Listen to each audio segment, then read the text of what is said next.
Good morning, good afternoon, good evening, everyone. How are you doing today? I hope you're having an awesome day. My name is ScowlingFleshBag, and I am not a dog, but he's the star of this show. How are you all doing today? It's good to see you again, Matt. You were in a call with Pockets last night on Discord. Wait. Adverts? No. There's no adverts right now. You were in a call with Pockets last night. Yeah. Wait. What were you in a call with him for? I hope. By the way, my microphone is fine. I had two different things going on the weekend where I had to change around my microphone settings, and I don't know. Always when I come back after weekends where I switch around the settings, I don't know if it still works or not. But you know, we'll be here. Talking, and you let me know if it works. That does remind me, I did forget one thing starting up the stream today. I think that's why the camera looks off a little bit. Let me start that up. It looks a bit washed out, doesn't it? I'm even paler than usual. Alright, let's go in here and press the magic button. Whoa, okay. Alright, I guess it's probably a bit overcorrected with the saturation. Let's turn it a little maybe. Yeah. Right. And it's I could get a bit more gain. Yeah, I think that's much better. That's good. Let's save that. Oh, you had ads? Oh, I thought the ads stopped running right there. Maybe you joined before I manually auto-run ads. But welcome back, Matt. So why were you in a call with Pockets? That is an important question that I want you to answer. But welcome back to the stream. I hope you had a great weekend, everyone. We'll be doing some flesh and blood today, and I will be doing something today which is very much out of my comfort zone. I will be trying deck building because I want to build a deck for Rhinar around Splatter Skull. Now, I think deck building is really one of the big weak points in my repertoire when it comes to understanding heroes, understanding decks, and getting better at the game. And I'm really trying not to do it. Like I'm really uncomfortable building decks. I think I just don't have the knowledge or the confidence to build decks, but I want to try to get better at it. So we'll be here and we'll try and do that. Can somebody that is in chat right now just quickly give me a thumbs up or something to let me know that audio is actually working? Because otherwise, I don't want to be talking to myself for half an hour.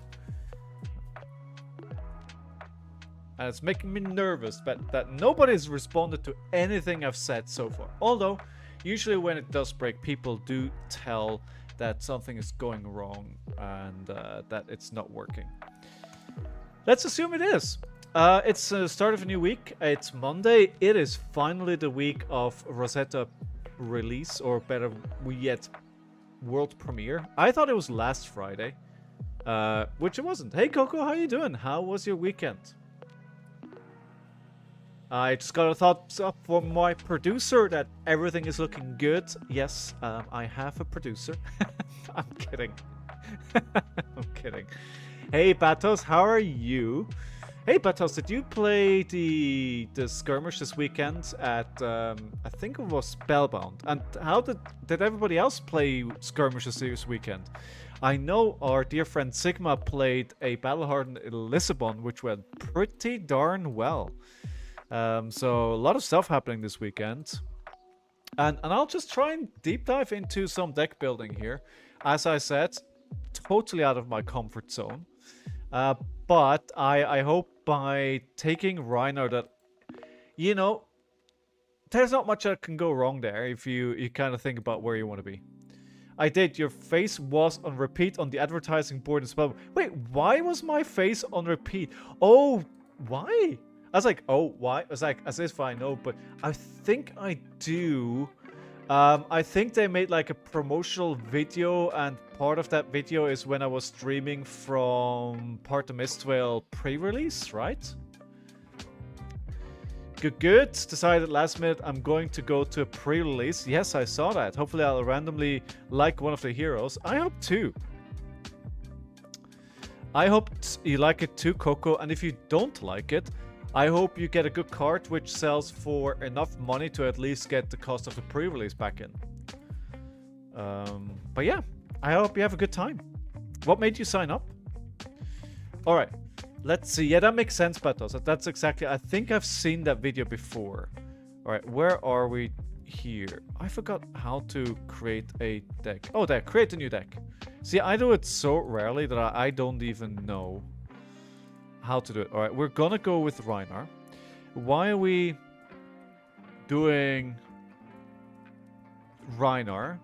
Because I know him the best. So I think if I'm trying to do deck building for the very first time, it is the hero that I want to go with, because that gives me the confidence I at least know most of the cards. And I can probably put something together that works somewhat, even if it doesn't work super well. I'm sure it will be a good time regardless, but a good card would be nice. I realize I haven't been going out much, so I thought going out somewhat busy event would be good. No, that's always good. It's always good going out a little bit. It's always good. How did you do at the battle? Sorry, at the skirmish battles. Did you achieve your goals? Right, okay, so we have Rhinar.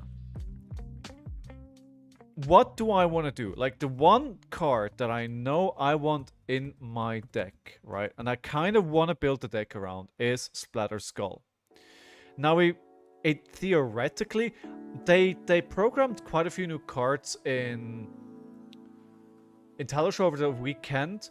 So maybe it works now, or maybe it should work, and it's actually an error that it doesn't work. The fact that it blocks for 3 and attacks for 6, but doesn't do its effect, kind of makes me think that it's just bugged at the moment. It doesn't work, but it was supposed to work. So, but this is really, I don't know if this is like the philosophy of the deck. But it's definitely a card that I know I want in the deck, right? No ifs and buts. Splatter Skull is going in the deck. I think the other question then is, how aggressive is the deck going to be? And there is kind of, and that's kind of, the question here comes in around what kind of weapons do you run, right? Do you run Romping Club, which is, oh, Club. It's much more controlly. There's a few. I mean, there are a lot of weapons that you could use, but a lot of them are either a meme or just not good, right? So Bone Basher, I mean, it's like Romping Club but worse. We have Mini-Metax. When this attacks, draw a card, then discard a random card. I mean, it triggers the ability. But if I'm playing something like this, I'd probably rather play Claws for 3. It's a bit... 2 for 3 is pretty expensive. That was my worst skirmish showing. 2-3, got absolutely abused. I had planned to switch to Dory for the last skirmish, but now I'm going to run it back as Blaze for Revenge. Revenge! I mean, the first one went pretty well, right? I think it went top 8 in the first one. So, yeah, I mean, sometimes it's just, you get gemmed, right? You just get into matchups or really good players, and it only takes 1 or 2 games in a series of 5 games, and you have no chance anymore. But two wins is still not bad for how new you're to the game. And I heard somebody that has just been playing for like 2-3 months, like won the event down there. That's pretty cool as well. Also, finally went through all my extra majestics, so I have cards to trade at armies now. That's good, and, you know, get the cards that you want. So just coming back to the deck building, I think the options which are good are Claws, Ravenous Metax, and Romping Club. Romping Club is my favorite weapon, but I think it's too slow. Like, you could probably, if you don't have, also not only is it slow, but it also lacks the go again, right? And I think if you think about the meta, like, you need to be able to turn out fast damage turns, otherwise you're just gonna fail. And the meta just doesn't allow for that. If you think about 5, if you think about Zen, you need to kind of be able to go fast. And for the Enigmas and the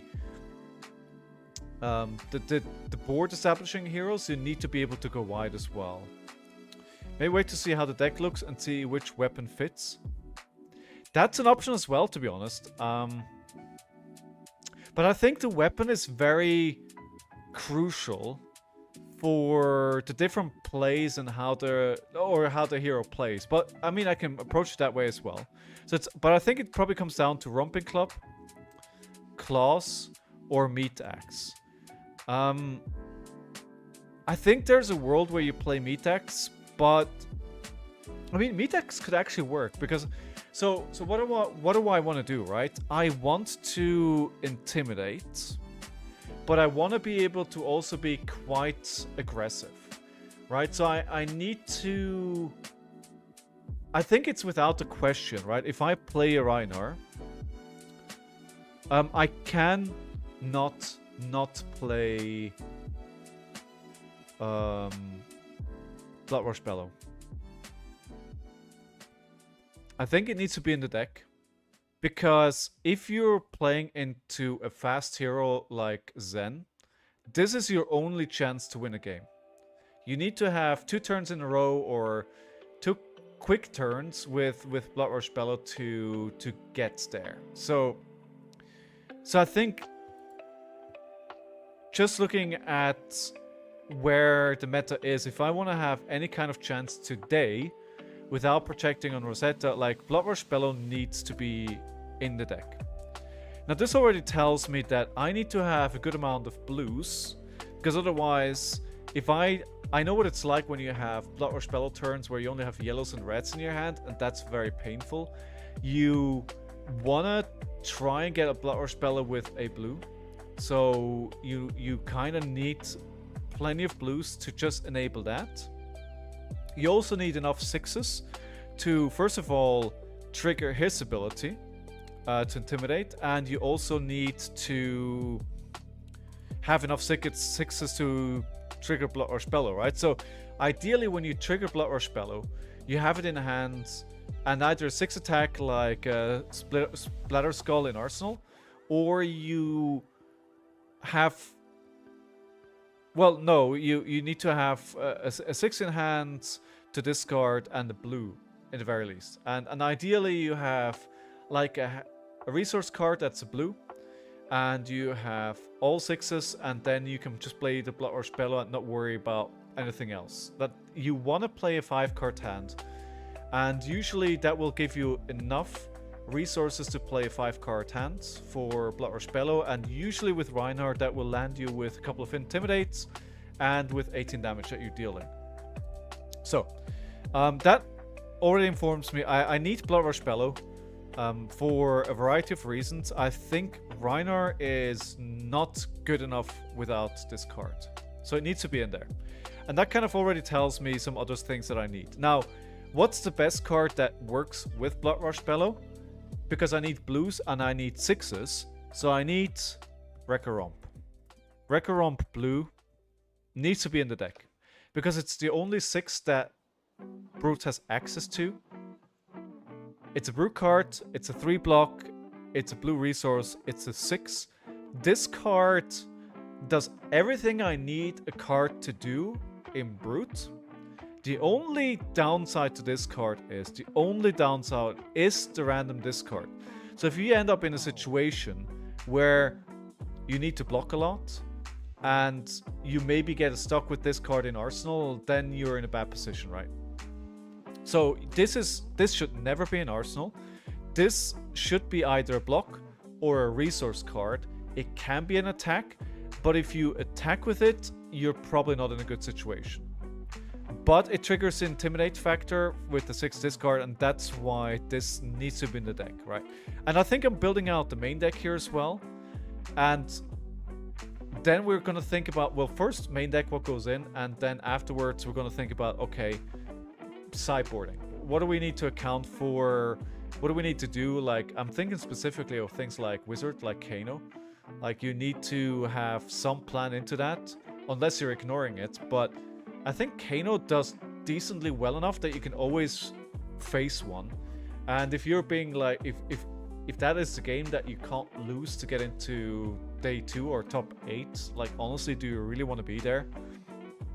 It's been so... I've always been prepared for Kano at tournaments, and I've never needed to be. But do I want to be in a tournament and not account for the factor? I don't think I do. I don't think I want to do. Okay, so we've got, hey, 9 cards out of 60. So we're getting it. Okay, so what else then? So what are some really, really strong cards that I'm thinking about Brute that I think need to be in the deck, no matter what we're trying to do with the deck? And the one that comes to mind immediately is Swing Big, right? It's the, probably in isolation, the single biggest power card that Brute has access to. If you just have 2 cards to play, this is the strongest thing that you can play. It's just 8 damage. No questions asked. The only downside is the Quicken token, but if people get the Quicken token, they usually give you 2 cards from hand and an equipment, or a lot of the equipment. And it can hurt in situations like when you play into Kasai, especially the warriors. If you give them that Quicken token, it can get very uncomfortable. But I think into everything else, you're quite happy to risk them getting the Quicken token. Most times, I don't think people want to block you to the point where that matters. The only other thing that I can think of at the moment is actually Nu. Nu is quite happy to block to the point as well, where she just swings 2 assassin attacks with on hits, like 2 0 cost ones with the Quicken token, and she's quite happy to do that. So I need to watch out for that, but still, I think it's an extremely good card that just kind of needs to go into the deck. And the thing that what I'm not doing so far is building the deck around the concept, right? I think that's... I need to think about this more. Like, what does this deck want to do?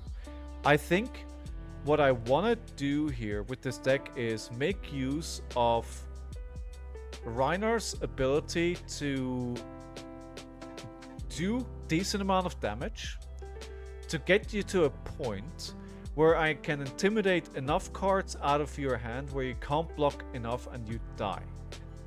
So let's say ideally I'd like to get a opponent to a point where they have like maybe 6-7 life, no equipment left, and then they're facing into 2-3 intimidates and they just die because there's nothing they can do. So it's chip, chip, chip, block, chip, chip, chip, block, and just get that damage through. That would kind of say though that club may work better. But the trouble again is, do you have time to set that up, right? So it maybe it needs to be like, but then it says like, okay, it's a compromise, and what is a compromise if not a mid-range deck, right? That's basically what that is. You can't go full aggro, because if you go full aggro, just go KO, and you can't go full control because why not play Guardian? So it's got to be in the middle. And the idea is that you just present damage at one point where it's irresistible damage to close out the game. And you can present quite a bit of damage. Alright, so I think it's a couple of things that we can do already as well. Is like the Apex Bonebreaker goes into the deck. It's bar none the best equipment in this slot for Brute. I don't think it's even a conversation. That of course you need to think about the only... I mean, what I would also put in is perhaps Null Rune Arms, and perhaps what do you call it? Gambler's Gloves into Prism. Is it needed though or not? How many cards do you want to intimidate per turn? It's a really good question. How many cards do I want to intimidate per turn?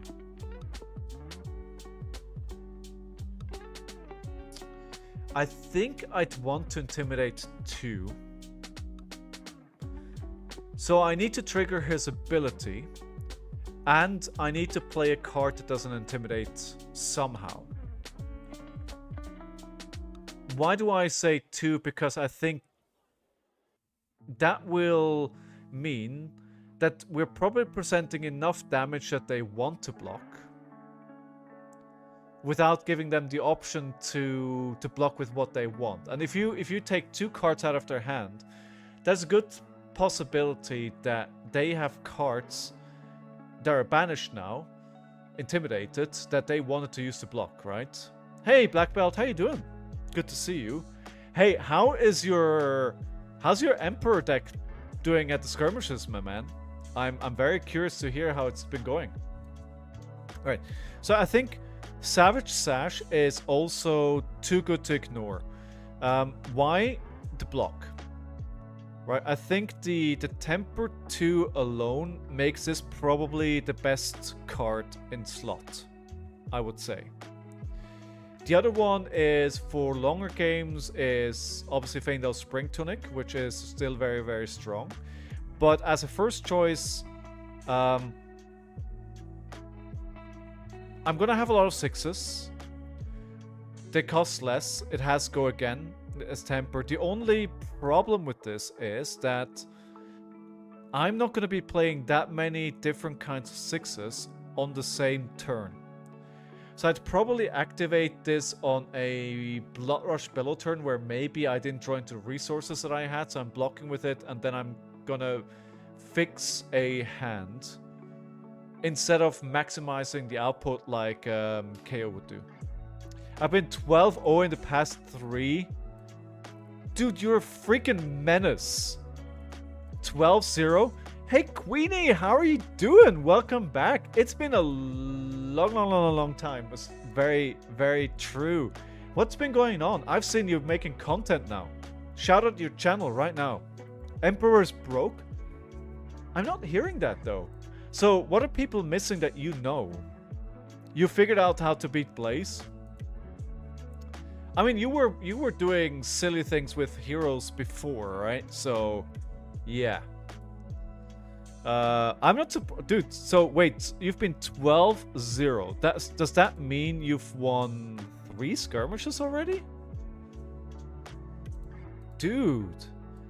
Stormstriders are broken. If you can use them, you're broken. Okay.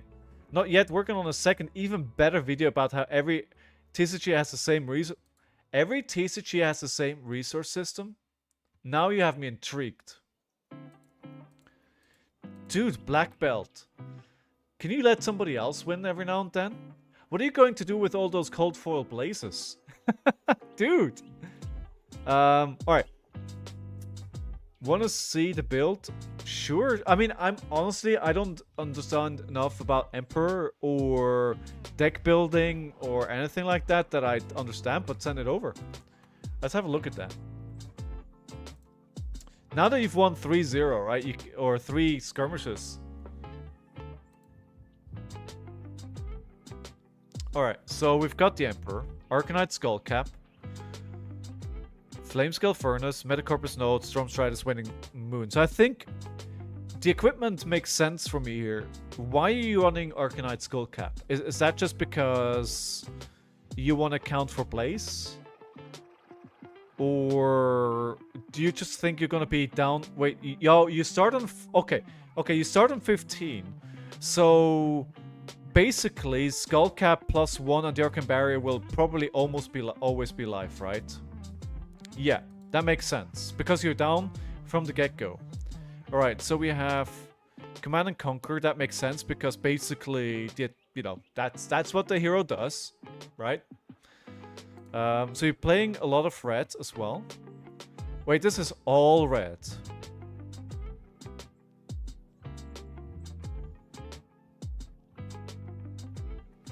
What did he... Why lol? Oh, can only play red. Ah, okay. Yeah, it's good to have you back, Queenie. Have you been playing any Flesh and Blood at all? Or you going out to other things? Okay, so Blaze Headlong is pretty normal as well. Scar for Scar as well. Ravenous Rebel as well. Nimblism makes sense. Fate Foreseen makes sense. Battlefront Bastion is good. Fainless Spirit is good too. Oasis, yes. Okay. Jubil, I think that's what Batos said. Jubil spam. When this hits a hero and you don't control a Spellbind Aegis, create a Spellbind Aegis. Aegis? Spell Void 1. So you're saying this is how you beat Blaze? That makes sense. That makes sense. Sigma! I've been doing quite a bit of fab at my armors, but I won't be able to anymore. My new part-time job is conflict. Oh no, that sucks, Queenie. Maybe you'll get another opportunity in the sim. Blitzday, no. Black Belt is showing me his Emperor deck that is 3-0 on... He's won 3 skirmishes on this. Drop her to 10 and then burn her? Yeah. Yeah, it looks pretty sick, dude. It looks pretty sick. I'm gonna make a copy of this and eventually play it. And by the way, Sigma, congratulations to your top 8 at a Battle Hardened in Lisbon. Yeah, I think it's kind of what I would be expecting just from what I know about the Emperor. But you know, I think I don't think there's a lot of Emperors out there these days. So I think you know, you're a great player, Black Belt, and I'm sure, you know, you navigate it really well, and people are not expecting it, and that's just like a insane approach. I think the results are 1 loss. Let me check. Oh no! Oh wait, no, that's because I made a copy of it. Info, settings. Where is it again? Wait. Why can't I? Oh, wait. If I go back. Results. Nope. Wait, why? There it is. Oh my god, my dude. 99% win rate. Oh my god. Oh my god, that is insanity. Wow, what's the 1 loss? Were you... Oh, that was into Blaze. And the 1 loss into Blaze made you think you need a plan for Blaze? Oh no. Oh, you pick your plus. Sorry. Yeah, still really good. Still really good.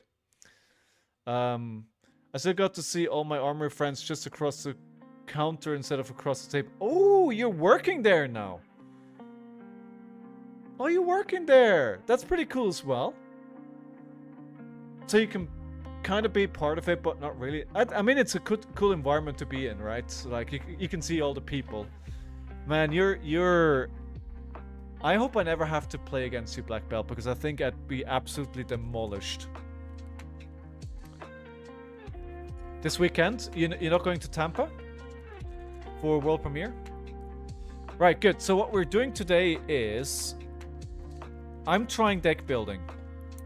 And we're about 25 minutes in and I still made no progress.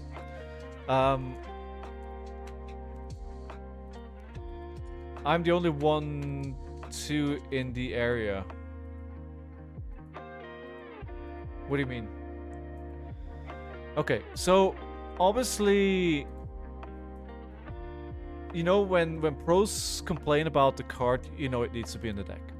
Again, so I think what's really obvious about the equipment that I'm putting together here is it's a lot of block, and Rhinar can do decent amount of damage, but it can't go as fast as other heroes. So you need the block to kind of get you there. You need this fridge, because otherwise the mid-rangey nature of your deck is just going to fall apart immediately, right?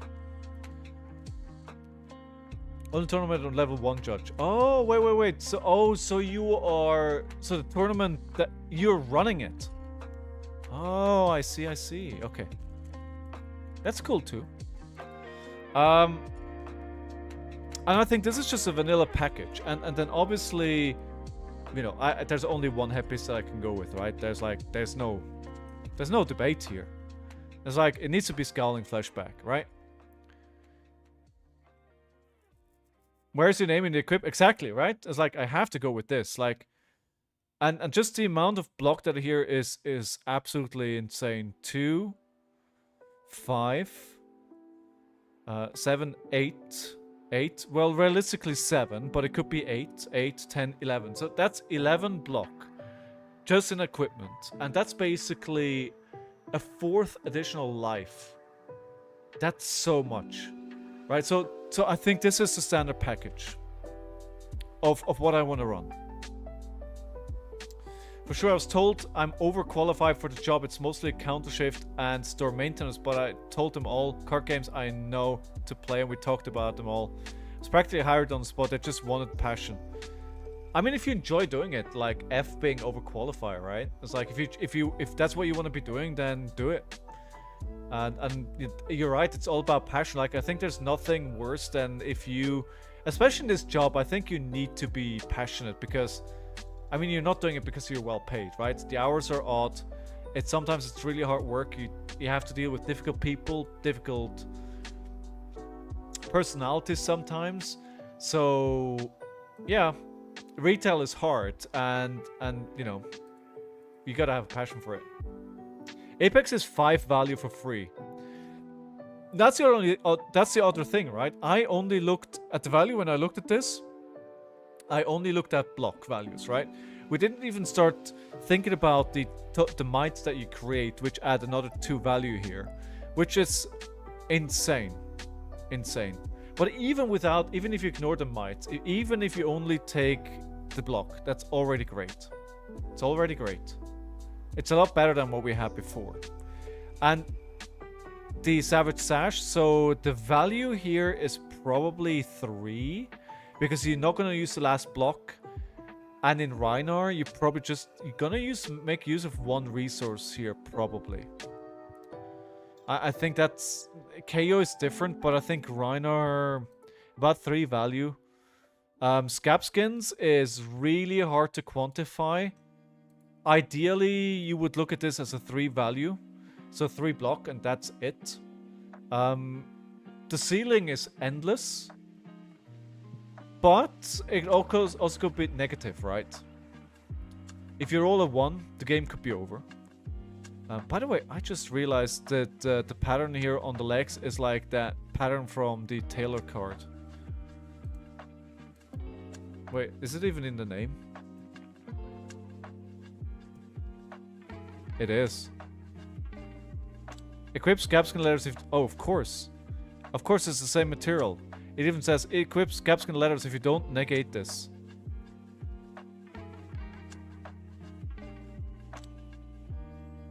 I was just thinking, can I... This doesn't do anything, does it? There's no way in a world where this is actually playable, right? Right, okay.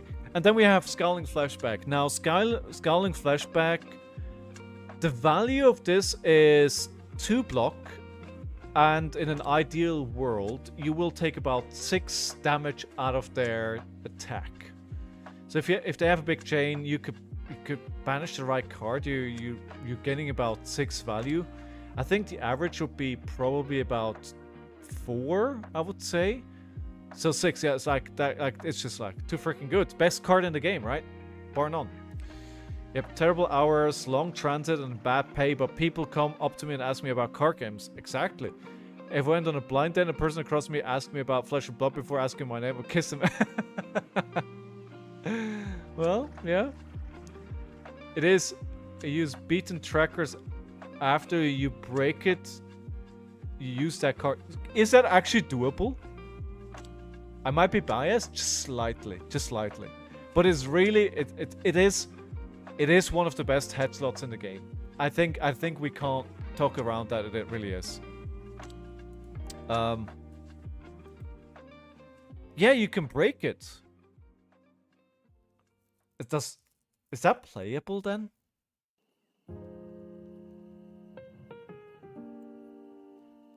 Probably no. The reason why it's probably not playable is because you don't have a lot of yellow slots open in your deck where you could put this yellow 3 that doesn't do anything in. Brutes have better armor than Guardian. Crazy world we live in. And I think it's a bit on par, right? The only thing that isn't... The arm slot is probably better because... Yeah, because most... just play the... I forget the name. Is it Gauntlet? No, it's not Gauntlet. When are we getting the Mastery Pack, by the way? Speaking of that. Yellows are always flexible. They are, but how many do you really want to bring, right? I think Rhinar and Brute in general just already brings quite a few. Okay, so speaking of it, let's go back to deck building. I think another card that needs to go into the deck is Beast Within. And why does it need to go into the deck? Because it's a 6 power, 3 block, and the upside here for 1 cost is really, really good. So if you end up in a situation where you can do shenanigans with this, where you can perhaps discard it as a target, as a bamboozle in the arsenal, which Sigma did very, very well. I think it's good for that alone, but also if you end up with it in a Blood Rush Bellow hand and you discard this, it replaces itself, you could go wide. I think it's too good to ignore. And also, aside from that, I mean, how cool is this art, right? And I love my flavor, and like the art is absolutely amazing. Speaking of the art, is there a Beast Within playmat? I think this could be a really cool playmat as well. The Eye of Sauron. Okay. So we've got 15 of 60 cards. It doesn't have to go again. That's what makes the Taylor card bad. Ooh, that is true. It's a downside. It's a downside. Maybe I'll try it one of these days just for shits and giggles. You might not want to use Beast Within in club control build. That's a fair point, right? But I don't think club builds are viable because of Zen at the moment. And there's too many Zens running around. And I also think it's not viable because you're not putting enough pressure on Nu or Enigma and Prism. Right, okay. So where do we go from here? What are some other cards that we need to bring? We have equipment. We have a few cards. Now, where would you go from here? Is like, do you just get the power cards and then look at what blues you have to take? I did say I wanted to be an Intimidate heavy deck, right? That means I want Barraging Beatdowns. And if I want Barraging Beatdowns, let me start by putting like all reds and all blue. And I think we can adjust from them. Doesn't mean that this is gonna where it stays. But if I want an Intimidate heavy deck, I want Barraging Beatdowns. And I wanted it red because it was the most damage, and I wanted a blue because it's a blue 3 block, and I think Rhinar, probably out of all the brutes and even all of the classes, still struggles with good blues. So if we gotta fill our deck with blues which are not great, you might as well add one which adds an Intimidate where we may need it. Good. Now, where they're not particularly good is in the Blood Rush Bellow hand, right? There's probably nothing worse, or, well, not nothing worse, but it's a pretty bad situation where you end up with a 5-card hand. You want to play a Blood Rush Bellow, but you actually have 2 non-6s, like blue resource card and the Barraging Beatdown. Because more likely than not, then you need to play the Barraging Beatdown first, and then you do your Bloodrush Bellow, and they have enough cards in their hand still to take the 4+ away from Barraging Beatdown. Now, if you draw into it after you've already done Bloodrush Bellow, you're pretty happy probably, because you can claw, they will likely block, you'll play Barraging Beatdown, and even if you play just an attack or another claw at that point, it's unlikely that they're going to be able to turn off this +4. At that point, you're really happy with that. At least that's kind of how I see it. And I know Sigma kind of plays a very, very different deck. Now, I'm not putting in the yellows for now, but I'm... It's just like yellow always feels pretty bad. It doesn't really do anything of what you want. So we'll keep it out right now. Okay, so just thinking about the... I think one of the things I keep thinking about here is the lack of go again. Right? The lack of being able to go wide. And if I can't do that, then the damage is probably not going to be good enough to keep up with the opponent. And also, sometimes you just need to go wide to threaten the hero's board state. And I'm thinking again, you know, about Enigma and Prism here. So one of the better cards that we got access to recently is Agile Windup. And the downside here obviously is that it's a 3 cost and a 2 block. But it's really good because what do I want to do? I want to Intimidate and I want to Splatter Skull. And because not only does this get cards out of their hand through Rhinar's ability. No, that's actually what it does. Yeah. Cards I recommend: Clash of Agility blue and 1 or 2 reds. And play Alpha Rampage. But War in place, you're always worried about how you're going to do any damage. Oh wait, I accidentally clicked here. Why are you running the blue Agile Windup? I think General Wisdom says you play the yellows, but let me try with 3 reds. Worst comes to worst is you have a blue and a red in your hand, and you play for 7.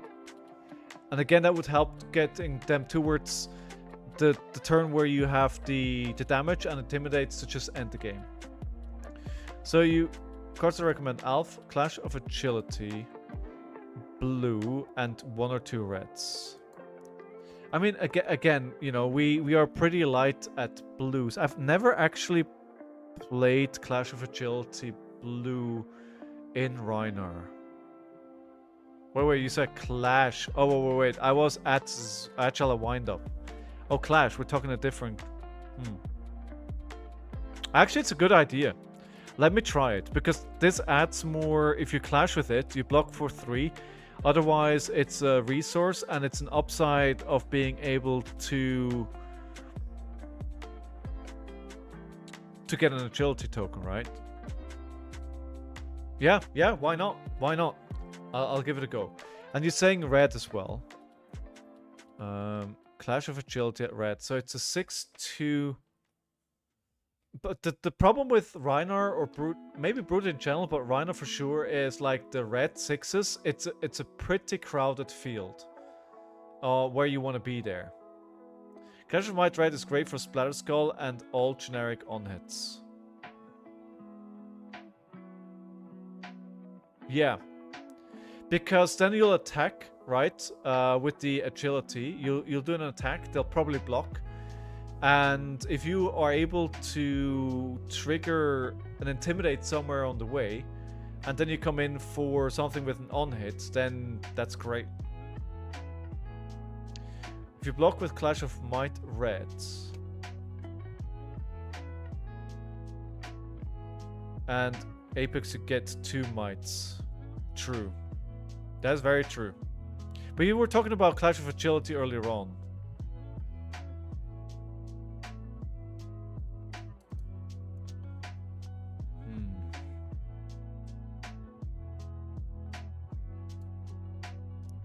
Alright. I mean, I think it's... Maybe we just put, like, clashes in. Clash of Agility and Clash of Might. No, we don't want to be... I don't know. Let's try, I mean, let's try it as a red. Let's see where that goes. And I think in Rhinar specifically, you have so little ways to attack their... So basically what you need to do as a Rhinar, I think you need them to want to block, right? If they are happy to not block all game long, you're just gonna lose. So you gotta play Command and Conquer. You just have to play Command and Conquer. It's you know, obviously aside, like, I think this card is close to perfect for Rhinar. The only way it could be better is if it was a brew card. Okay, so we have attack, attack, attack, attack, attack. We don't have that many non-attack. Blocking and winning a clash with Clash of Might is 4 value. That is true. Which is very good actually out of block. That's really good. It's really good. Okay, so... Cool. I still think I feel like I'm all over. I still feel like I don't really have a good concept behind this deck. I'm just putting good cards into the deck. Terrell can play Bonebreaker Bellow. Nah. I could. But I think Bonebreaker Bellows are more for a club build.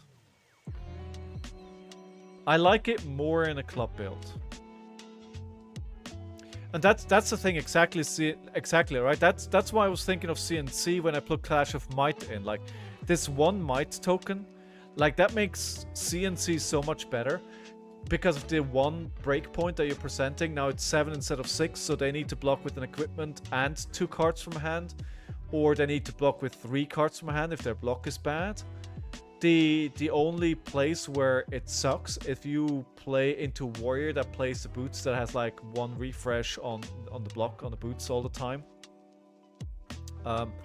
So I wanna intimidate. So the idea of the deck is intimidate, present enough damage with the intimidates that they can't just keep accepting it, to get them to a point where you destroy them with a heavy intimidate hand. I think the concept is similar to where your deck was about a year ago, Sigma.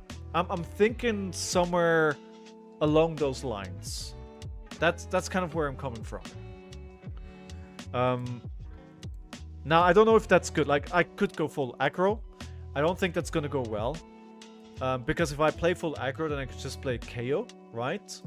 That makes a lot more sense there. If you put all the non-block go-against in, then just play KO. Or I could go very defensively, build a club deck with a lot of 3 blocks, a lot of blocks, defense reactions, but at that point, I don't think it will work at all, what we're facing today.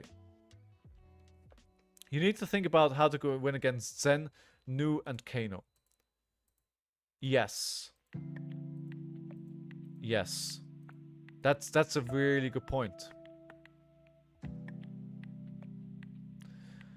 It's a really good point. The question is, I don't. I mean, Kano is probably the easiest. Kano, so if we think about Kano, right? We could bring Skullhorn. Put this into inventory. We bring Nullrune.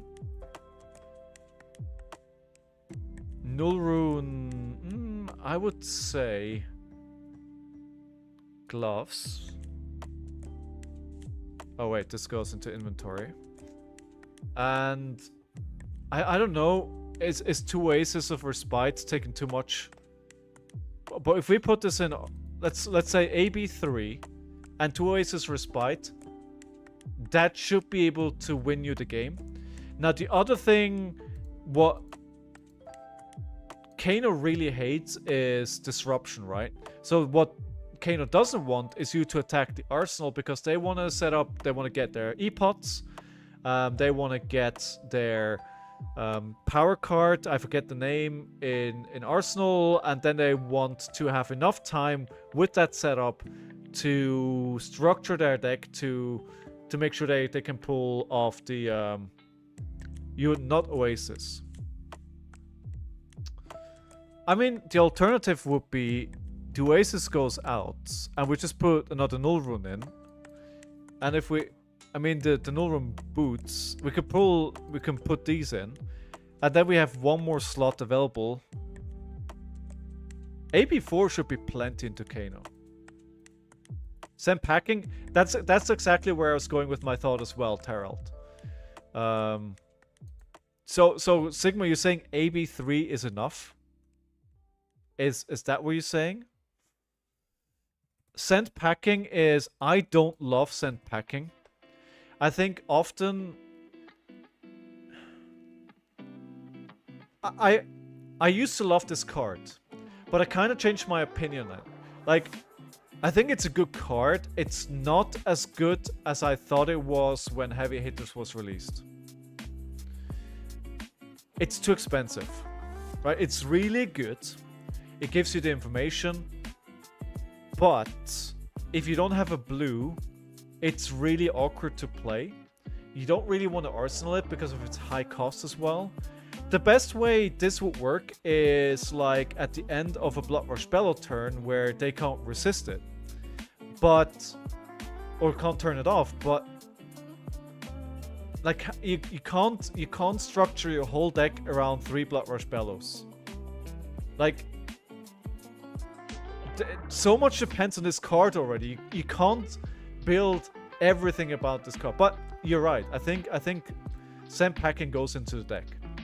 It's one of the stronger yellow cards. It's a 6. It's a 3 card. It's a 3 block. It's a brew card. You know, it triggers the Intimidate effect. I think the only downside is the 3 cost. It has to go in. So no AB4. All right, I'll trust you with the AB3 for now then. How do we, so that, I think, so we have 2 cards that take the cards out of their hand. And what is the other red that was recently introduced in the KO deck? I forgot the name. We need to have red brutes. Strength rules all. Yes, okay. Let me remind myself how that card works. When this hits a hero, turn a card in their arsenal face up. Then banish an attack action card in their arsenal with damage less than the damage dealt this way. So it has to be an attack action card, right?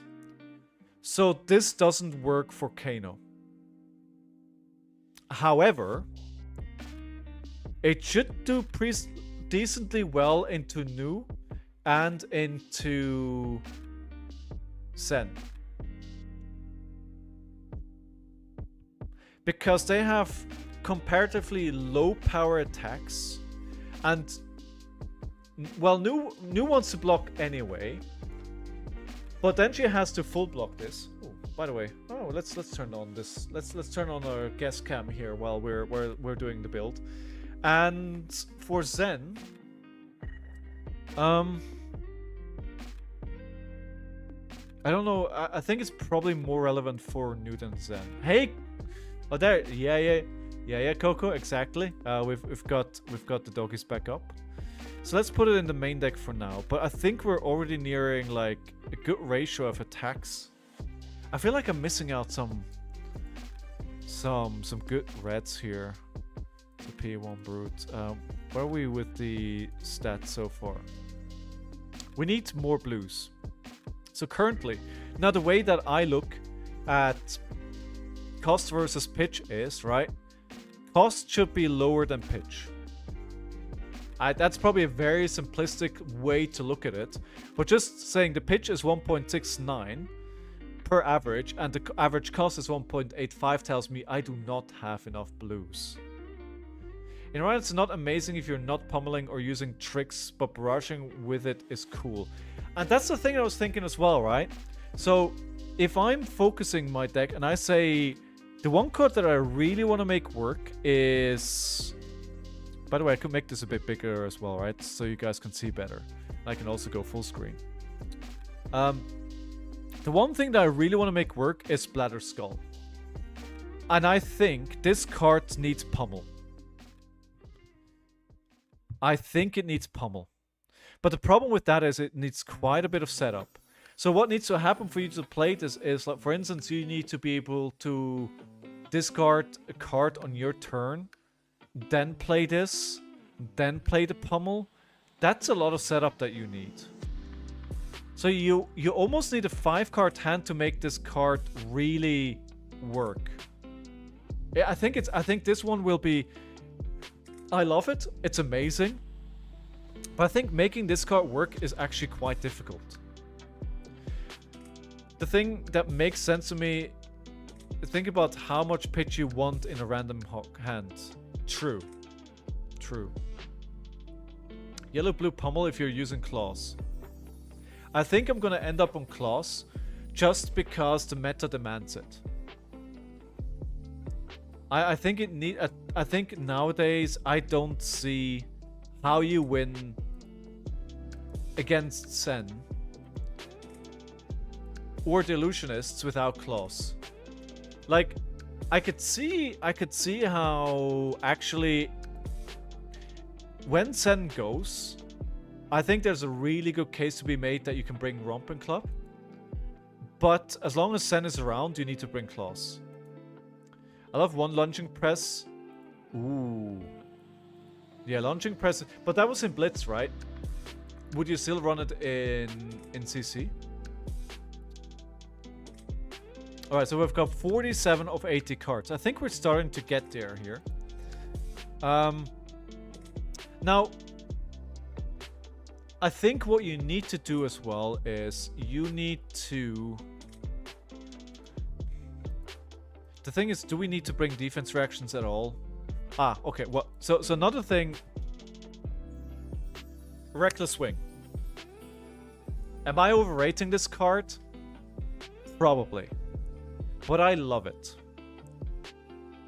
And I think you need to keep your opponents on their toes. Like, just the...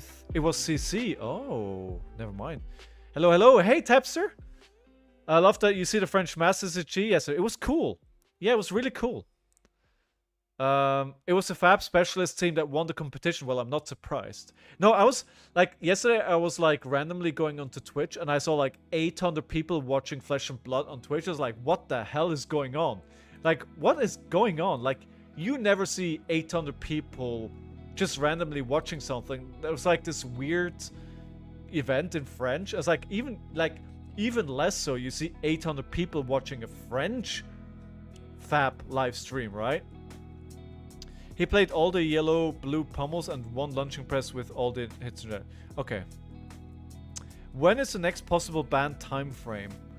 I don't know actually. Does somebody know that? I don't know that. By the way, my bitrate is looking a bit wonky. Are you receiving me well? Yeah, it's all good here. Nothing. All right. Okay. Must be on Twitch side. Okay. So I want one Reckless Swing in my deck at all times. If you pitch it early, they will keep thinking about Reckless Swing for the rest of the game, and they will play suboptimally because they want to stay at 2 life, and that might win you the game. And if they go down to 1 or 2, and you happen to have it, it can easily win you the game, where otherwise you may have to fight more for it. Now, I used to run 3 of these, then I go back and forth between 1 and 2. It probably depends where we end up with the rest of cards. But we did say pummel. I think the red slot is pretty crowded already with attacks that we need to bring. So I don't think we can bring more...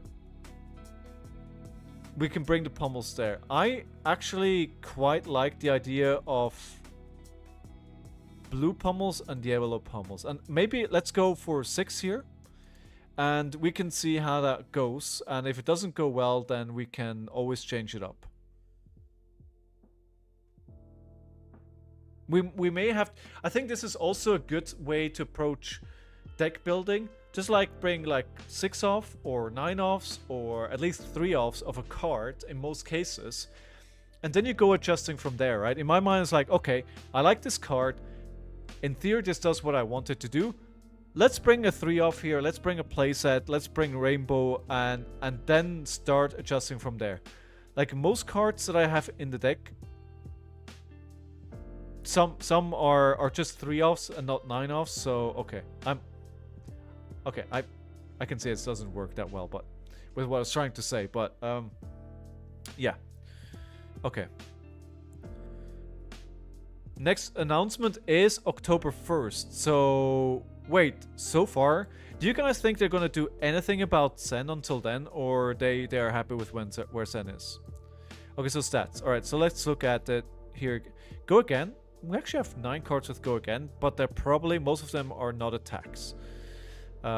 We have 21 6 attacks. I think that's already in a good spot. I probably want some more. The blue counter now is at 13, which gives me... I'm actually break even now. Cost 1.93. So how many blues? I think with a 1 blue per hand at 43%, that's pretty good. I'd love to raise the 2 a little bit more. And we have a pretty good chance of drawing a 6 attack, which is good as well. Attack reaction is few actions, attacks. Red. Cost 2. Most of them are cost 2. That's good as well. I feel like I'm forgetting really important stuff. Is there a generic that I should bring? Should I bring more agile windups? In theory, I could add 3 yellows. It's a 6 attack. And it does give me... It does trigger my ability. So it kind of does multiple things that I want. The downside of this card is the cost, of course, and the block. So I'm really not sure about this one. This one is... I'm very much on the edge about. Alright, I do think we need some more blues. And I think... If we go for blues, right? We could think about Brute again. Let's try and get as many Brew cards in here as possible. I actually like Dig Up Dinner. I really like Dig Up Dinner as a card. But the question is, like... It's a card to kind of address fatigue. And how often is that going to happen? Very rarely. I think another deck that we need to think about is Azalea, but I feel like Azalea has moved more out of the meta. I don't think you need to consider it that much anymore. You should use yellow windups, or is the one you need to think about? Okay. Yeah. Yeah, let me put this in the maybe right now. I think there's probably better cards that we can use in that slot. Dig Up Dinner into new? True. So then, maybe a Clearing Bellow. Or a High Roller. And if I'm deciding, just adding more Intimidates, right? It's supposed to be an Intimidate heavy deck. We need blues. Let's put something in a blue that does both. I really like Dig Up Dinner and Yellow Windup. Also like Yellow Mighty Windup, but I'm weird. Dude, that's fine. We're all weird in our ways. If you're not weird, then you're boring. It's all good. But thank you for your first time chat and welcome to the stream. I hope you're having an awesome day.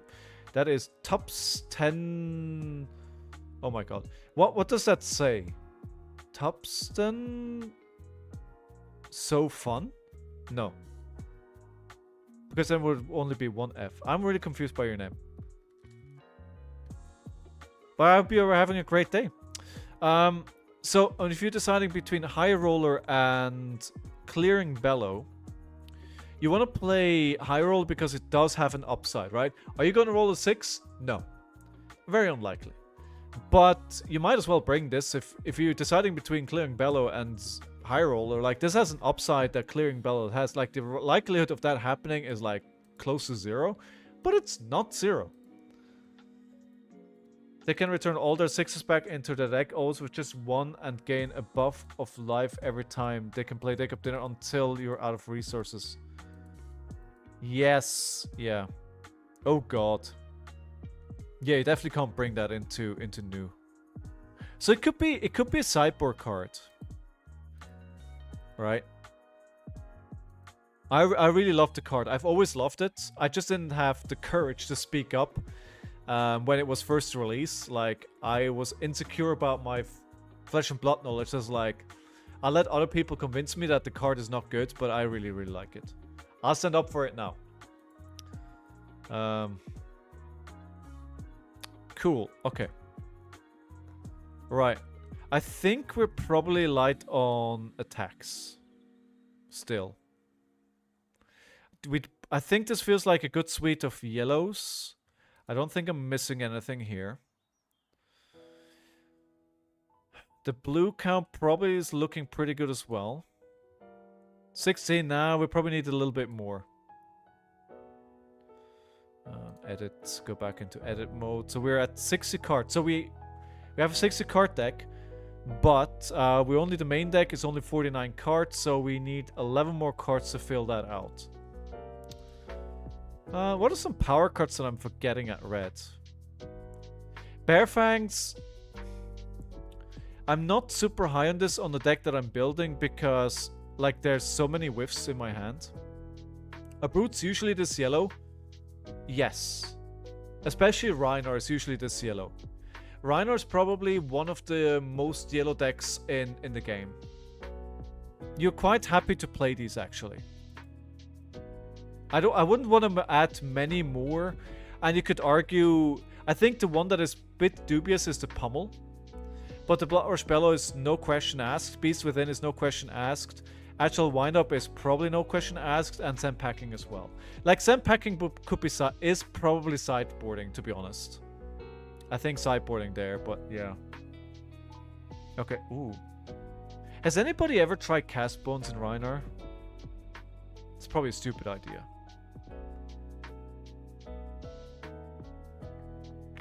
No Fear, no. Massacre. Do we go for Massacre? I think Massacre is good, but it's situational. If discarded a card with 6 or more damage this turn, Massacre gets +2 and Intimidate. If Massacre is discarded to pay the cost of a brute attack, I mean, we don't have any... You know what we don't have? Is any beat chess cards. CP is not good in Rhinar. Yeah, too many misses, right? Way too many misses.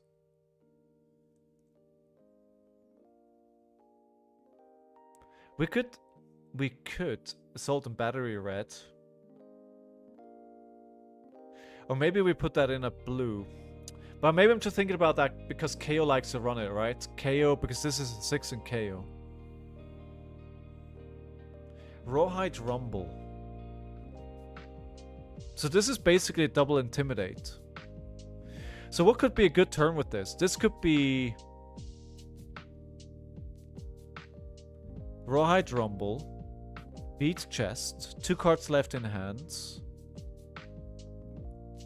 No, 1 card left in hand. So what you could do potentially if you end up in a 5-card hand, right? With a card in arsenal, what you could do is Rawhide Rumble. Pitch a blue. 1 resource floating. Discarding a card, you Intimidate twice through Rhinar. And discard. And then you play Splatter Skull from Arsenal. And using the other card you still have left in hand to pitch. Now you could make that even spicier if you run... Actually, let me put it in the deck. I want to try this out. It feels like I'm building like castles in the sky out of scenarios that are never going to happen, right? It would work even better if you have Faendal Spring Tunic, and all you need to... You can still keep one card in hand. You could play it off a 4-card hand with a blue and a counter on Spring Tunic. Alpha Rampage and Savage Feast. Alpha Rampage and Savage Feast are Massacre's payoffs. True, and I'm running neither of those right now. Massacre also triggers some beat chest attack actions. Let's put this into inventory. I think this could be good in a game that goes longer anyway. Wait, Sigil's Faendal, what's this? Oh. Doggy has left. Massacre. I thought the only card that triggers off Beat Chest is Beat Within. No, Massacre triggers as well.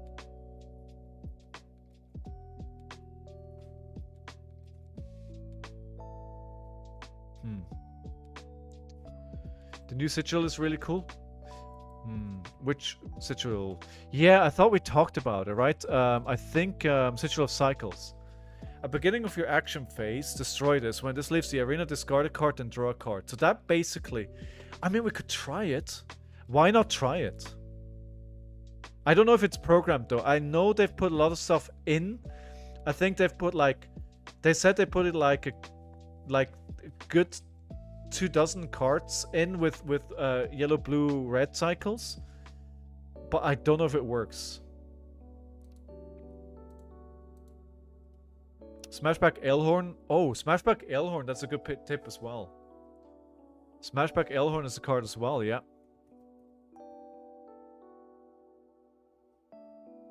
Okay, maybe I'll have to remove this again. I think we are now probably higher on the blue count than it needs to be. Stats.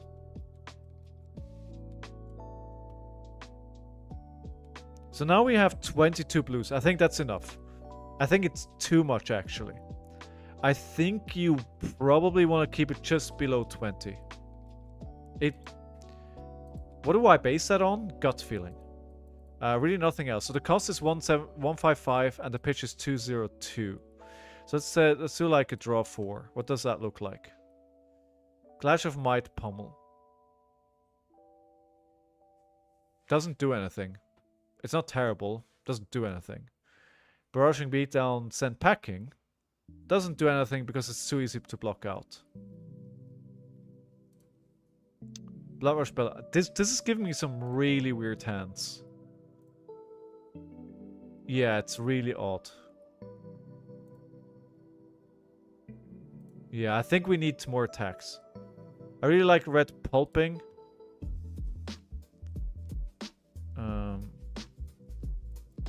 Pulping could work. So, how much go again do we have? How much go again enabling do we have? We have the wind-ups, the clashes. So 3, 6, 9 potentially. I think what I want to try is... I think what I want to...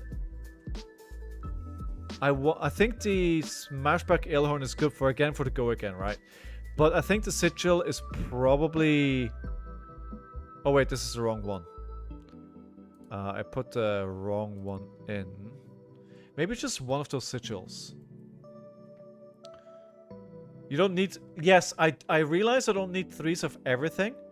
But I kind of want to start there. Kinda, right? Just to simplify and then adjust, right? It was like, okay, I got too many of these. That doesn't really work. If I'm really not a good deck builder and I'm trying to learn this, and I think if I'm trying to do too many, I'm taking 2 here, 1 here, and 5 of those. I think that probably makes it a bit more complex than I want to be to start off. That brings the blue count down to where I think I need to be as well.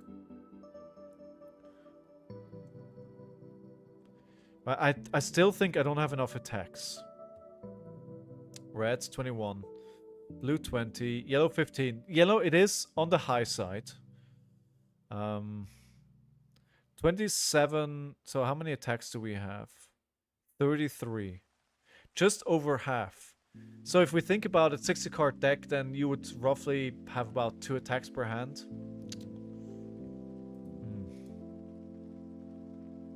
Is there a generic that I'm forgetting that potentially could be good that could go into the deck? Something like Amnesia or something like that. I always liked Cadaver's Contraband. I really like this because if you're building your deck heavily around Bloodrush Bellow, this gets you a Bloodrush Bellow. Not only does it get you a Bloodrush Bellow, it puts it at the top of the deck, so you're gonna have the Bloodrush Bellow the very next turn. So I think the one thing that Rhinar really lacks, in my opinion, is you want your opponent to block. You want them to block. This card gets your opponent to block. I'm pointing at my screen here like as if you could see it, but I'm pointing at my screen and at the card here. That's why I like this card, because it gets your opponent to block. I don't see a lot of play of it these days. I would think this should be higher up on people's lists. Because it gets people to block, and you want people to block. You need people to block, because if people are not blocking your deck, then what are you even doing? You're gonna lose. One is cool. So we're at 56 cards. How about we add one for now? Hey, Howling Minds, how you doing? How about we add one? I mean, the problem here again with this one is it's a 2-block, right? And in Rhinar, 2 blocks really hurt. So where are we with the blocks at the moment, actually? Where are we with the blocks? We have 42 3-blocks. That's pretty good. That's a lot of blocks. And we have 14 2-blocks. That does feel like a lot in Rhinar, though. Pursuit of Knowledge is great blue to pummel. Ooh. Pursuit of Knowledge. Yeah, it is. It's kind of a left, but I think I'm okay with the maybe. Let's put it into the maybe, right? I think I'm okay with where I'm with the blues. And again, it's a 2-block, and I don't want that. That kind of also turns me off. What did we say earlier on? What was the card you suggested? Pulping. That, do I really want to add non-blocks? I may have to make the trade-off, because it could win me the game at the end of the game, just with the dominated, perhaps intimidated card. And it does give me a go again.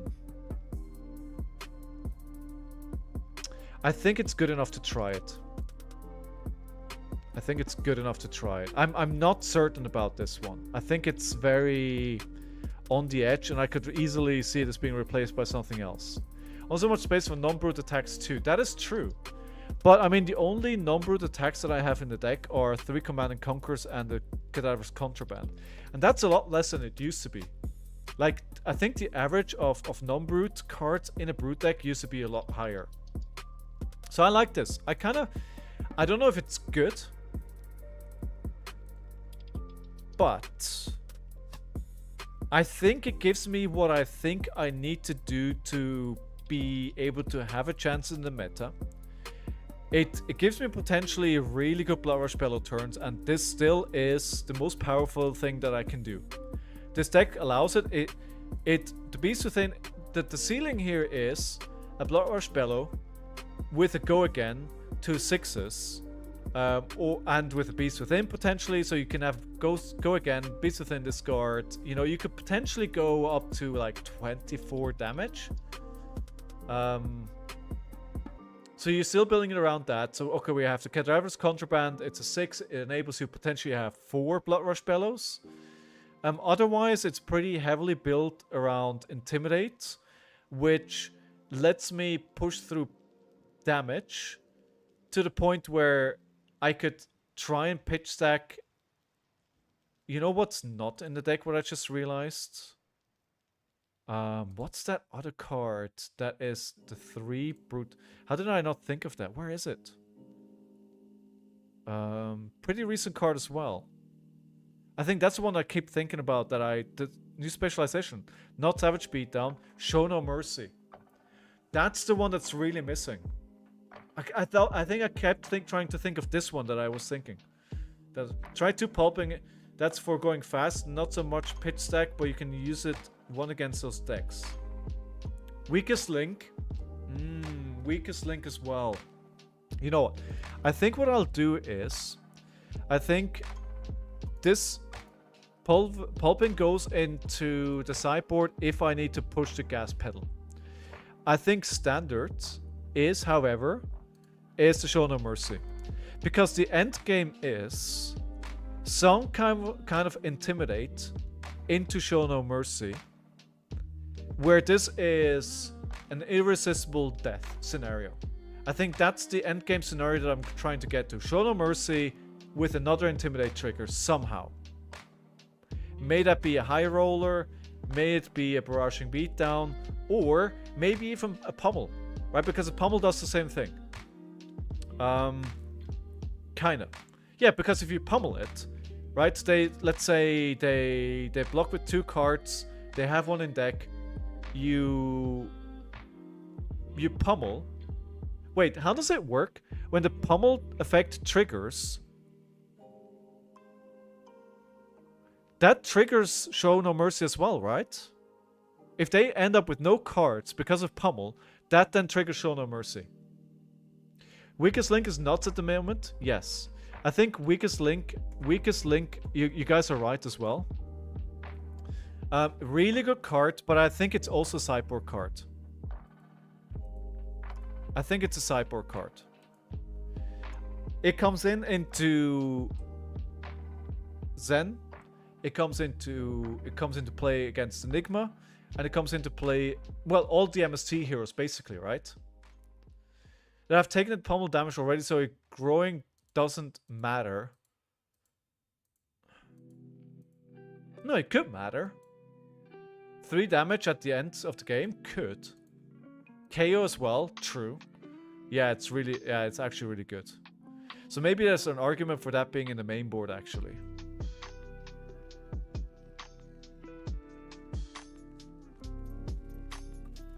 Could be main board. Maybe there's a scenario where, you know, running the 3 barraging beatdowns is actually incorrect, and we take that out and we act to weakest link or pulping, something like that. Okay, I mean it's attempt number 1 of building a deck. Again, I am really bad at building decks, and you know, so let's see how it goes.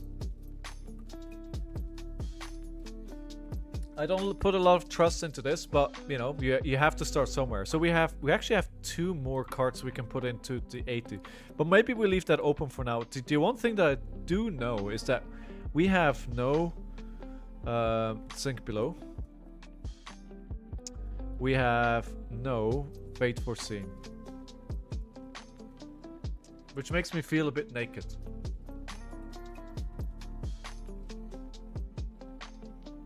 So in theory, if we think Kano is a really big problem, we could still put the Oasis in, and then we put also the Fatal Spring Tuning goes in, right?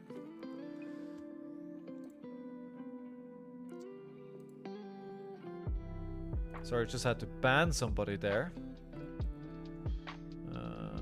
Okay.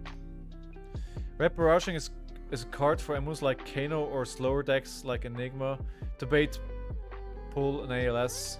Yeah. But I do think you need to... Again, I really want to make Splatter Skull work. I have a hunch. I love the card. Again, I love the card. I have a hunch this is not going to see as much play as we think. I think in paper it looks better than it is. All right, let's play it. Let's play it. I've been sitting here for almost 1.5 hours building this deck. Let's see how it crashes and burns on the very first game. Oh, yo, yo. All right, let's see. You'll play the living crap out of it? Do you think it'll be a deck that will go into every deck? Enigma. Okay. Alright, so with all that theory crafting, we put the Wix link in here. And we have to take 3 cards out. So in that case, I do think I'm bringing the Barraging Beatdown reds are coming out. And I'm adding more 6s. More poppers. And I'm playing everything else. Yeah. There's even a case to be made for pulping here, to be honest. There's even, I think, pulping, go wide. Actually, let me take the Rawhide Rumbles out, and we'll take the pulping. Because of the board state, I want to try and go wide, right? Okay, let's try. Probably, but it's much better against aggro. Well, we'll see. Alright, cool. Predictions are up. What do you guys think? Can I make this happen? Oh, wow. Okay, well, that's a good start. That's a good start. Also, but, you know, at least our attacking lets me fix my hand here. Let me get rid of these two. It was a great hand, theoretically. I think I do need to keep... Or do we fully block this out and not take the damage? No, I've already blocked with like 3 very, very good cards here. At least it's only 2 counters. So that's alright. Okay, so we can now play a Bloodrush Bellow, pitching a blue. I think it's a bit hasty doing that. But it's fine. Now there's multiple things we can do here. Either we do Claw into Command and Conquer to get rid of their arsenal. And I think in this scenario where they're already letting the card there go, I think that is probably good. Now, it's not ideal because Command and Conquer obviously doesn't get the +2 from Bloodrush Bellow, so we're attacking for 16. But I value the damage that this presents on their arsenal more, especially because they probably can't stop it unless... No, they can't stop it. Unless they play an instant from arsenal. So taking their arsenal here it's much better than doing 2 additional damage, right? And what do we want to see first? Let's put the Barraging Beatdown. It could help me win the game, then the pulping, and then the clash. Pitch sacking pulping. Yeah. Could win the game, right? With the dominate. Okay, Vengeful Apparition. So they're basically just playing this out. Okay, so they can attack with this. No? Okay. So now we have a Splatter Skull. I do want to try and make this work. This is not a great hand. So, see, this is kind of the problem that this deck may have. Now we're lacking abilities to attack them really well. What do I even do here? I think just because Senpacking is awkward to play, we'll play the Senpacking. No, I'll play just a Clash. You can Intimidate. Oh, I can actually. Yeah. Oh yeah, I can. You're right. You're right, I didn't see that. It's at least it forces them to do something. So, and they're not. I think it's not coded, so this is going to not work. They're gonna get the card back. Alright. So let me report this as a bug. Report bug. I'm not sure if this is supposed to be programmed yet. Let's see. Once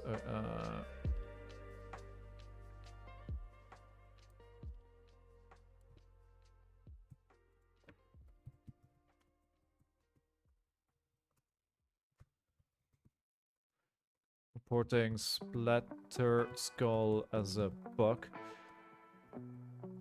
Not sure if it is supposed to work. Yes. Let's see.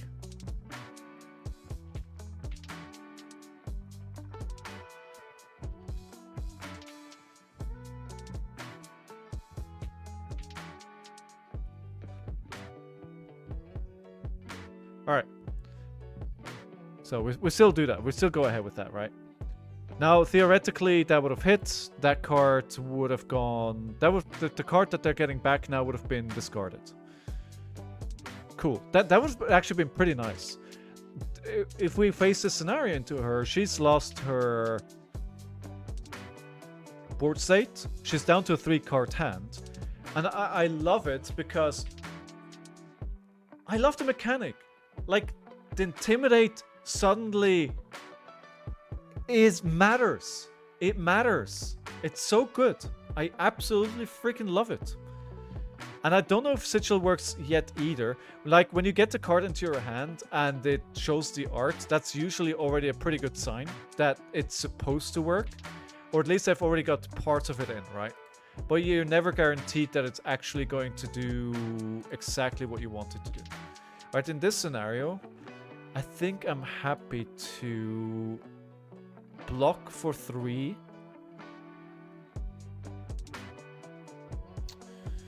Clash of Might is a pretty bad card.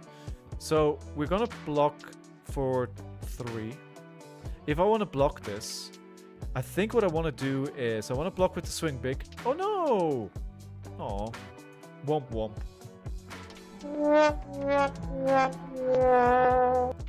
So what I've done here is, like, it hurts to block with swing big because it's one of your biggest power cards. But round of applause for our opponent anyway.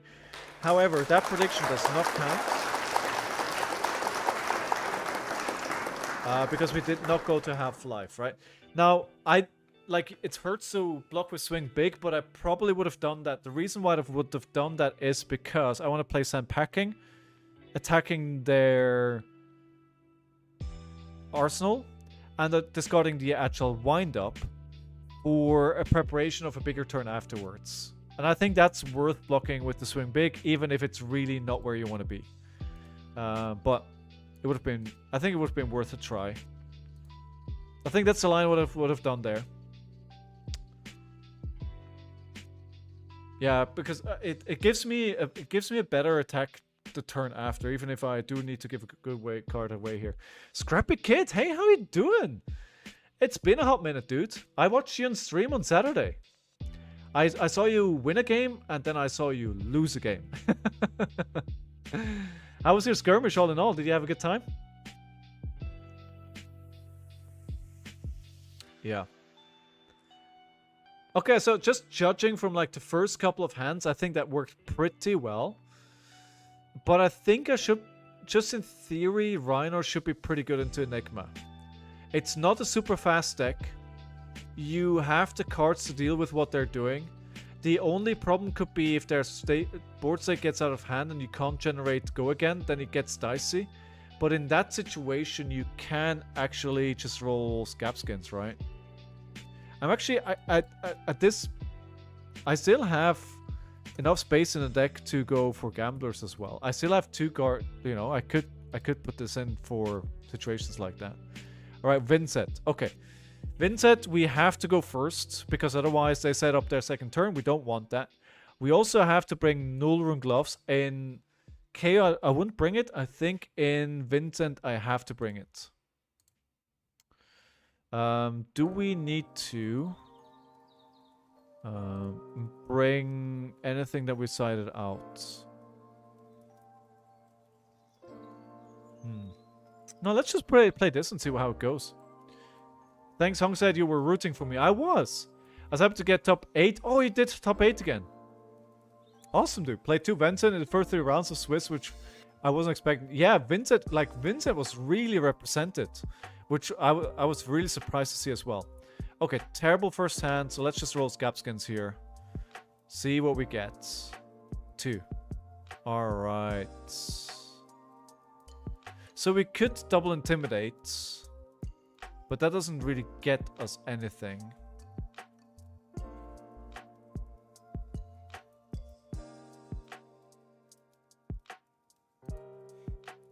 So I think I'm just gonna play this unpacking here. And it doesn't do anything, it's just a 6 attack, right? But I'm thinking about what do I want to keep until late game, and actually I misplayed that. Because now the Show No Mercy needs to go into Arsenal because I don't want Wreck Romp in Arsenal. So that was a mistake, so I'm gonna add that as a mistake counter. How's Japan plan going? Yeah, good job on getting a Nintendo Museum ticket. Yeah, I'm sad to see that you didn't get one. I was actually really happy to see one, especially considering it's really, really new. Planning is going really well. I look forward to eating all the good food. What do we play here? We'll probably smash back Elhorn into Strength Rules All. So we can actually pitch here. No, what does this do again? No, we can't let it hit. But it doesn't matter because I've already lost life this turn, so they're already gonna get it anyway. 7 go again as well. 7 go again. That's pretty painful. I think we'll block it. We'll try and slow play this a little bit here. And see if that can get us there. It's a very different game than I would play on KO. So, what do we have planned for Japan yet? Not too much. I think... Oh, we're going... You know what we're doing? What you're probably not doing? We're going to the Mayonnaise Museum in Tokyo. That's a thing that's happening. Because I eat Japanese mayo all the time. It's the best mayo in the world.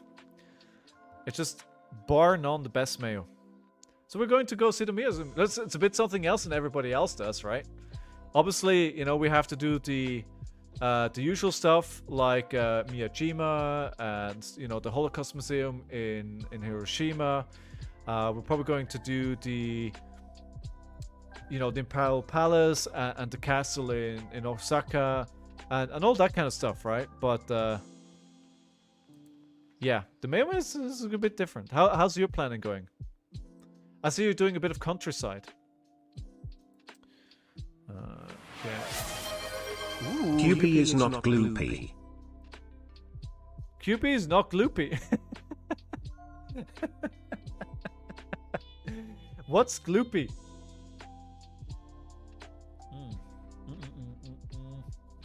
Yeah, I thought that call was gonna come. Can't take it right now. Sorry, I need to send a message real quick.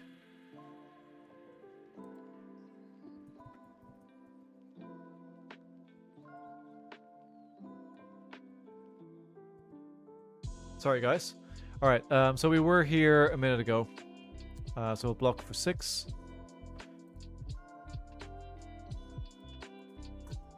Gloopy means thick consistently with a bit sticky. Oh no, it certainly isn't. Oh yeah, this makes much more sense. So now they're going to be able to play... Wow, this is quite a turn actually. So we block 1 more of this. Yeah, this is a pretty good turn, eh? Not bad, not bad. And this one generates rune chance again as well. Yeah, this is good. When she goes off, you know, she really goes off. Now, one of the things that is good is that broke Vexing Quillhand already. This probably tells me that they're trying to go quite aggressively. I don't expect that they're going to block this. I think they're going to... Oh, never mind. Blocking 5. I wonder what disc is. Is this the new card from the new set? Do you guys know? Planning going okay. Got my USJ Nintendo Land sorted. Seeing a friend while in Tokyo, affirming our plans with him. That's cool, dude. I was thinking about doing Universal Studios and Nintendo Land, but then I was like... I don't want to go to Japan to do like a theme park. I know I'm special that way, but... Now this is a spectacularly bad hand. Yeah, they're destroying me right now. Really, really destroying me right now. Just gonna have to block. Put Blood Rush Spell on Arsenal and pass.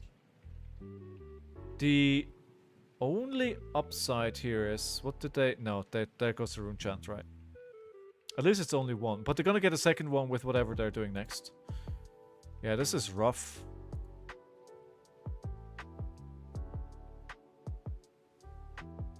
Two. Wise with Ruin, of course I can play it. At the moment they have no go again.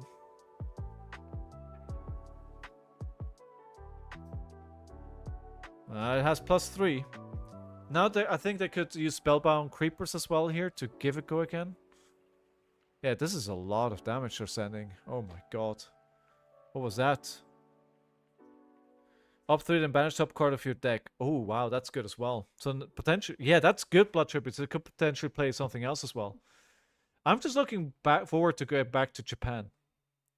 Like, it's been 13 years and I'm just gonna eat ramen and udon and takoyaki and yaki udon and mochi and all the things. You block with barraging, you could have used it for claw, block with claws.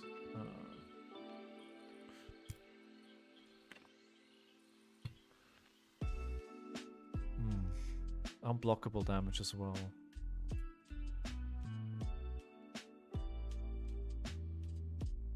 Yeah, they're just absolutely destroying me here. I want to keep the hand because it's a Blood Rush Bellow turn.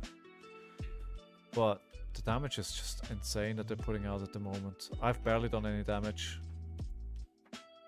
18 to 36. And 2.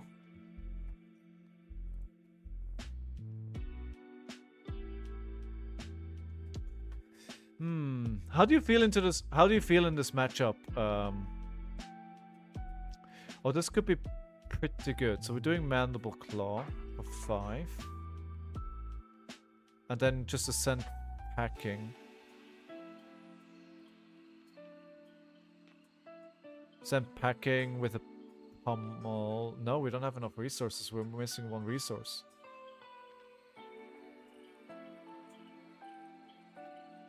Okay, I think we have to do it. We have to do it all the way around. Yeah, Balance of Justice is so good into Rhinar as well, right? Just the, like, just getting that extra cards on a Blood Rush Spell turn. I am happy to see them block with Chains of Mephistis though. Mephistis? Mephistis. For some reason, Scrappy, I thought you were in Japan recently. I don't know why I thought that. Do we play this, or do we play Show No Mercy? No, we play Send Packing, that's better.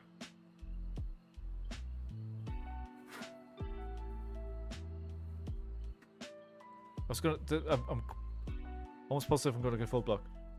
I don't play this archive much, so I don't know how the Emu goes. Fair. I think you'll probably play this a lot more aggressively, right? Or just me asking about tickets in the Osaka World chat on this. Yeah. I mean, if you really want to do something, you know, you gotta get those tickets as long as they're available. Okay, so we have... We can block 1 here. Top card of their deck. Okay, we're gonna have to banish the deck cards. I'm gonna take so much damage again here. Let me block for 4.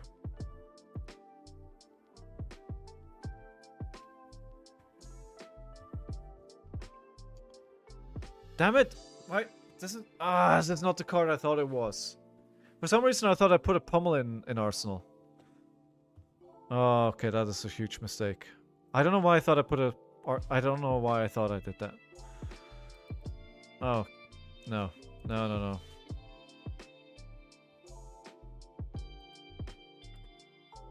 Makes no sense. The new cards will allow her to send much more of those 6 attacks. Whew. That's gonna make her... I think people are whispering that she's gonna be a really good hero.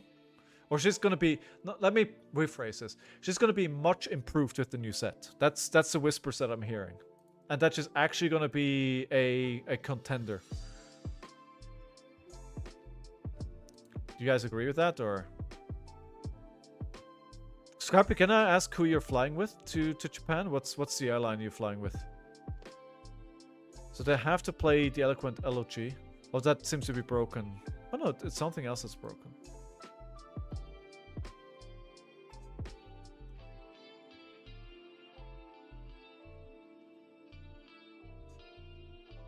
So I could block this out. I could. Because the first one, it's only one. Actually, let's not let this hit so they don't get an Eloquence token. 7.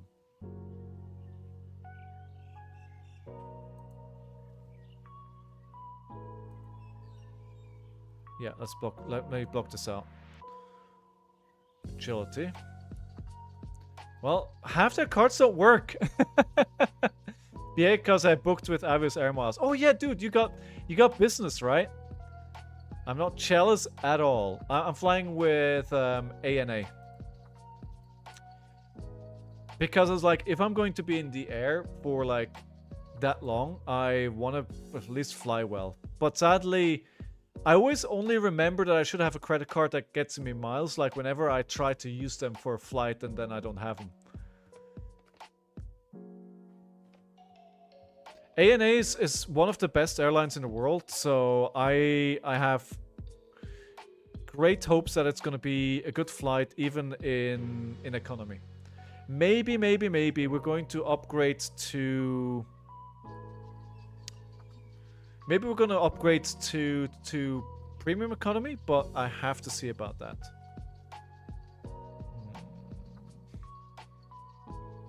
So, what do we block with here?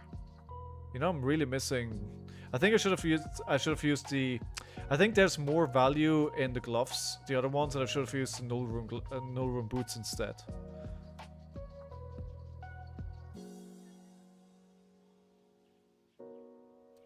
Actually, let's just block for 6 here, and we'll just swing the Show No Mercy.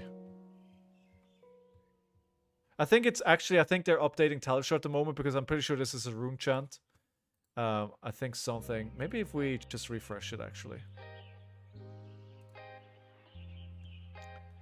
So I fly. I fly out of Heathrow and I fly into Haneda. Haneda? Haneda?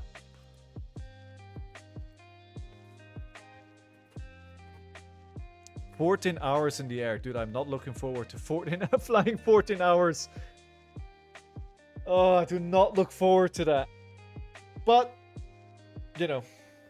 I was actually in touch with the GP today to give me... Oh, what? This is something else then. Oh, Arcane Cussing. Oh, there we go. Alright, now I have no idea what they've played. Go for premium economy? Dude, you don't know... No. So... The premium economy is about 2/3 more expensive than economy. It's really, really expensive. I mean, they know because it's a 14-hour flight, so everybody tries to get it, right? What do we play here? High Roller, Show No Mercy. Yeah, I think the deck doesn't really work well. I'm just never kind of seeing the hands that I want to see. I'm also painfully aware that I'm using all my Show Mercies that were supposed to be my end game. Gel and Anna are generally expensive. They are. Like, I had the choice to fly Chinese airlines, like China Eastern. Much cheaper. Right, so a flight with those airlines would have been like 1/3 of what I'm paying per person now. But then I read the reviews and it's like, again, I'm flying for 14 hours. Like, I don't want to sit in a bad airplane for 14 hours. Like, or, you know, yeah. What do we have in Arsenal? We have a swing big, right? You have a much better experience with Jal. Yeah, or Anna, right? Yeah, it's gonna be so much better. It's gonna be so much better. How do we do this here? So we can block one, actually. We can block the other one. Wait, what just happened? Is that the... What just happened here? It's... When you deal or dealt damage, destroy this. This area during your turn creates 3... But they didn't do any damage. Why do I still need to pitch?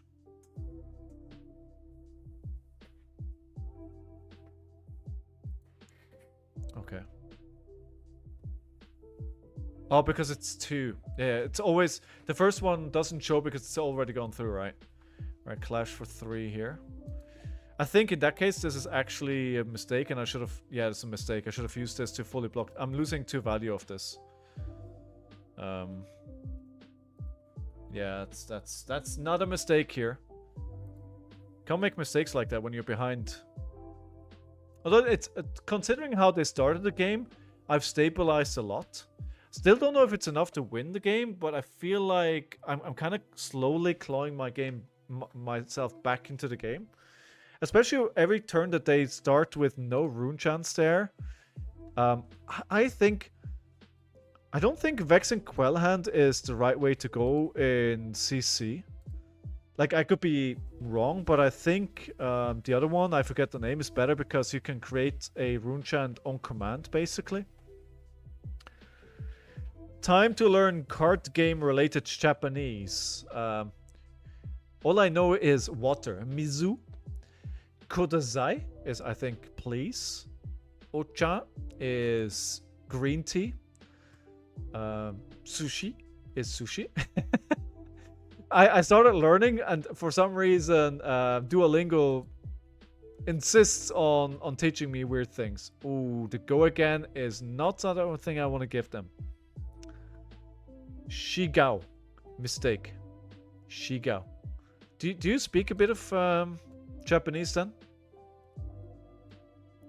1, 2.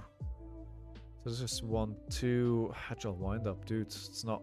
Again, it's not great. I could... No, if I do that... I was thinking about playing Agile wind up with a pummel. But that's not good. And they have a go again as well, so they can even go into an eloquent. Yeah, I think now it turned around again with that. I think actually giving them the go again here is gonna cost me dearly. 6 as well, so I kind of need to block that out to make sure they don't get the rune chance, right? Because the Mover in Skies is live, so I don't want to give them that. Now I don't have any cards in hand. They're just gonna attack me with that, and they're gonna get the Eloquent token out of it. Wait, what? I'm confused. Okay. Oh, they didn't have a rune chant anymore. They couldn't play it. Okay. Confused no more. Alright. Clash of Might, Brushing Beat Down, Pummel. Yeah, it's I think it's too many non-attacks. Not enough go again. It's really awkward at times. But it's, I mean, it's one game, right? Let's not throw away the whole deck building I've done for like 90 minutes because I'm judging it off one game. I think it's certainly good to look at what works and what doesn't, but, you know, don't overreact. Does this mean it gets go again? Yeah, go again. Gosh darn it. I'm pitch sacking all the pummels. Not a great feeling. And all my clashes basically don't do anything because I can never really make use of it.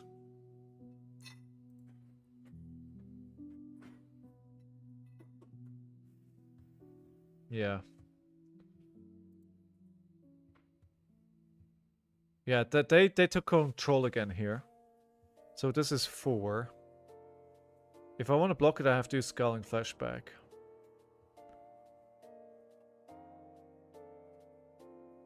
It could be enough. It could be worth enough. Yeah, it's a really bad time to use it. All right, see you in a bit, Scrappy. This is a really bad time to use it. It's probably one of the worst Never mind then. I completely wasted that. 5-card hand. Eloquence. Alright. Show me what you got!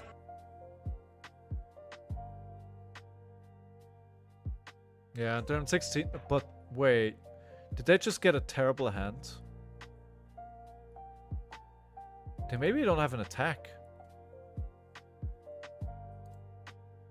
Yeah, they don't have an attack. At least so far. I mean, they're just gonna... Okay. Yeah. I might have caught a break here.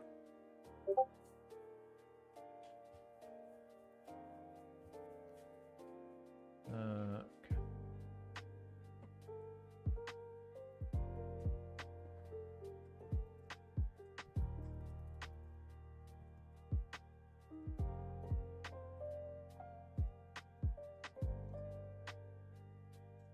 Give me a second. They just told me that it's not implemented yet.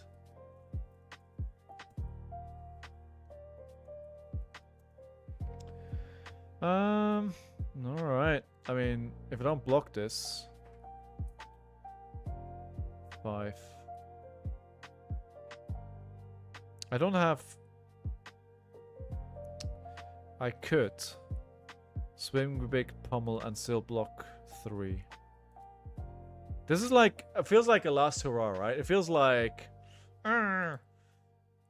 Very bad. Very bad. 5 to 16. I'm not... Like, I'm hedging my bets here. I need to crack Sash to then play a swing big with pummel. And I'm hoping that that will be good enough to give me another turn. Now, the pummel needs to hit the attack that they have, because they're going to generate a rune chant through this. And when they banish a card from a hand, they're going to generate another one. So there's two scenarios here where I could potentially walk out of this pretty well. If the pummel hits the attack that the only attack that they could play, or if the attack that they did draw here actually costs 3 rune chants to play. I think that's the scenarios where I come out of this turn still alive. Like, I'm not saying it's looking good.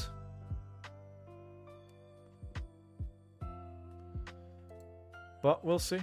I'm telegraphing what I'm doing here, like, very much though. It's like, why would I do this if I don't have a pummel? So, you know.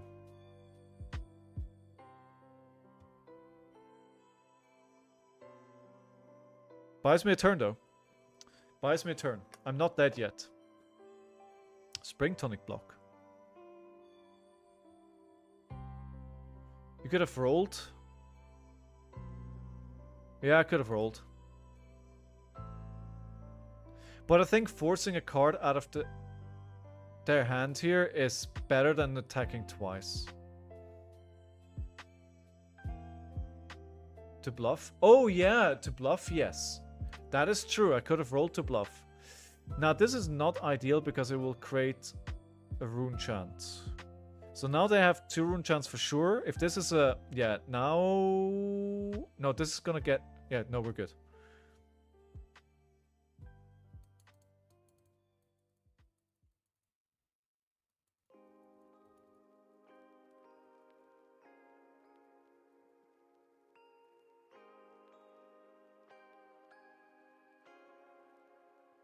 Okay, they're just telling me that they might be... Oh, actually, so we have to play this, right? This is exactly the scenario that I was talking about earlier, right? Blood Rush Spell hand, and you have a barraging beatdown where you don't want to see it. So I just got the feedback that they're going to get to Splatter Skull in the coming days. Ooh.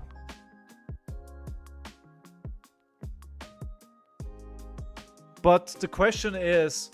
If the intimidated cards get shuffled before you pick a card, that gets discarded, and maybe that needs to be done first.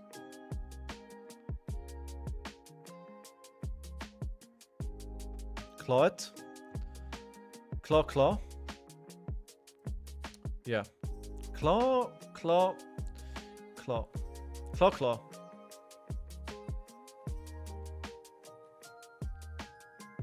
So they're gonna get 2 cards back.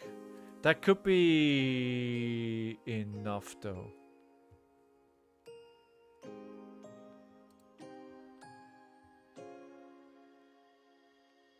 Like, wait. So is it better to claw twice here and Arsenal Command and Conquer? The alternative would have been just double barraging. But I think actually just attacking a second time here is probably better. Although they couldn't have turned off the damage, right? Yeah.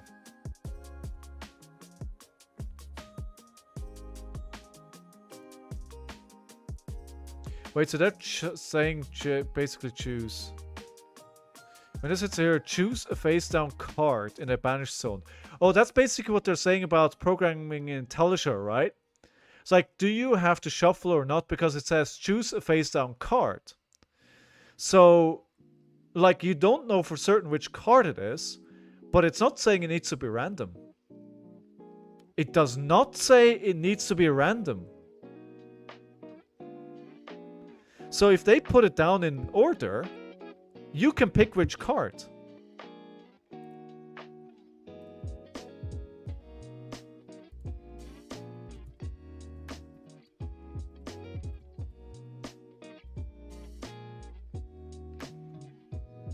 It's not random though. Yeah, you don't get to well,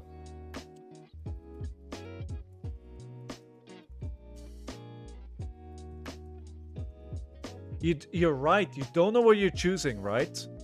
You don't know what you're choosing because they go there face down, right?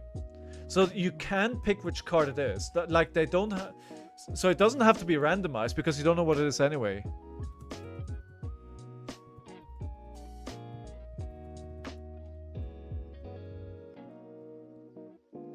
Just give me a second here.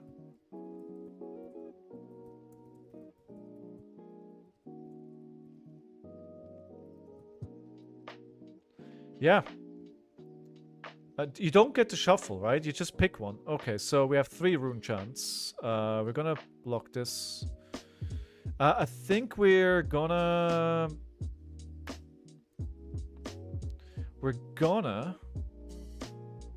Oh god, I don't have more, so we have to take 1 here. 6. Is gonna do me another 1. But I'll play a Command and Conquer at least. So choose the last one because he wanted to keep it. No, it makes no sense. Because the Intimidate is random. Right? So you intimidate random cards. So you intimidate the card, it's random, it goes there. You intimidate the second time, it's a random, that goes there. Then you as Rhinar player, or the one that plays Splatter Skull, you play Splatter Skull, they let it hit, and you want to pick one of the cards that was randomly intimidated, right? So nobody gets to pick what the card is. You just take whatever card, and maybe you get the cook card, maybe you get the bad card. The cards are intimidated in order. Yes, but it doesn't matter. Because the opposing player doesn't get to choose which card is intimidated. It doesn't matter. That's why you say choose. I think we're overthinking this. Is Rhinar on holiday in Mysteria? Why are you asking that? I don't think Rhinar is the one to take vacations.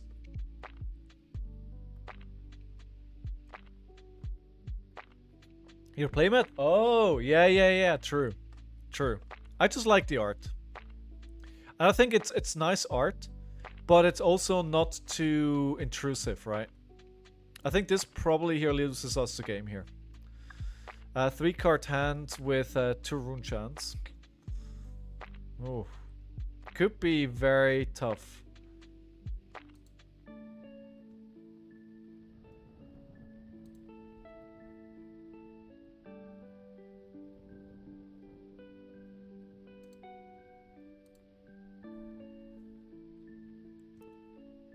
Okay. Runeblood Incantation. They have a Phantom Wraith. Oh, well. Yeah. Here we go. Here we go. I probably can't... So 3. So I need to... I can't give them anything more here. 3 block. Alright. Intimidate. I need to block fully here. And they've got 2 Runeblood Incantations. That means they automatically generate 3 Rune Chants next turn. Which is going to be very rough. Very rough. Come on, guy. Or girl. Or whatever you identify at.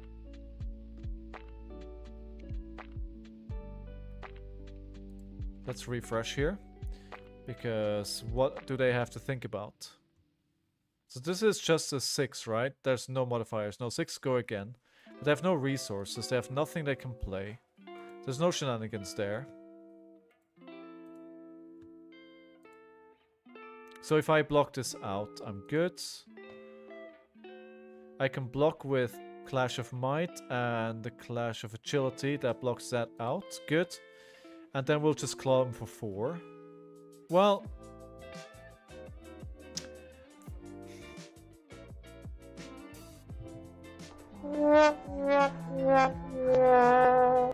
I forgot that the clashes actually have a pretty good chance of hitting... Oh no. Forgot about this one.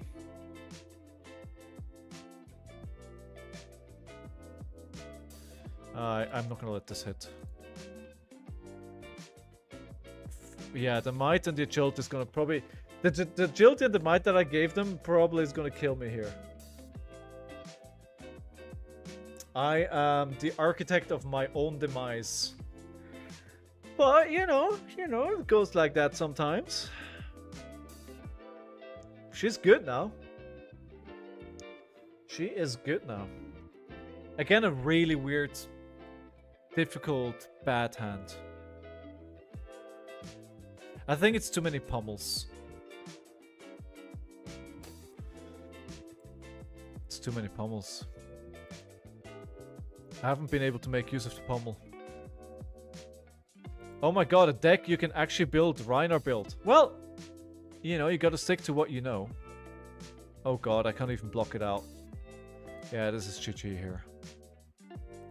Because I gave them everything they needed. How you doing, Josh? Welcome back to the stream. Stream.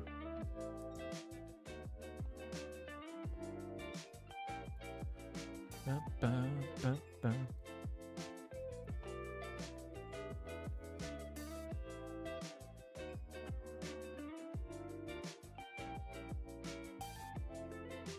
One.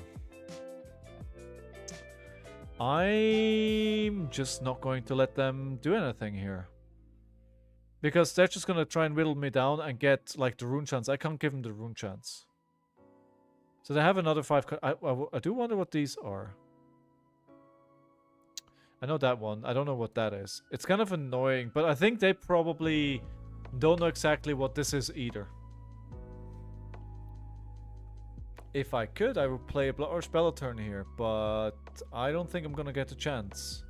Hey, you know what? They're down to 1 card though. If I didn't even realize they're down to 1 card. If I can block them out, I can win. They're just gonna get fatigued. Yo, I didn't think I was so close to fatiguing them.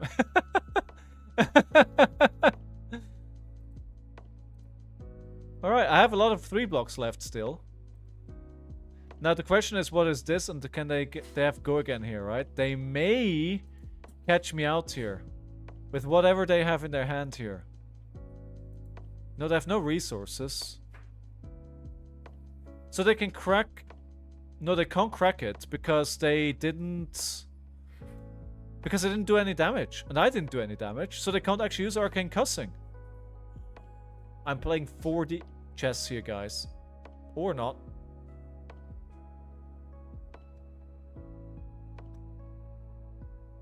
Or not.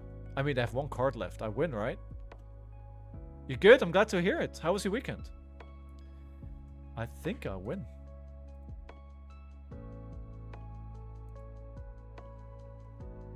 Not the way I thought I was gonna win. But I'll take it.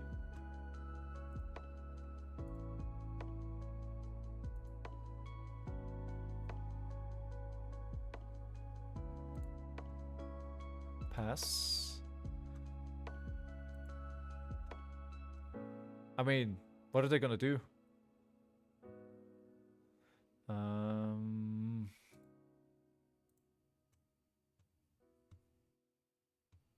Wait, why did I pitch? Oh, because I had, yeah, never mind. So Splatter Skull. Hey, Splatter Skull is gonna get played, but it doesn't matter anymore. Okay, good. I mean, they can't block, so I win the game. Hooray! Who would have thought? Oh, wait. Never mind, that was the wrong button. Thanks for the game. Thanks for the game.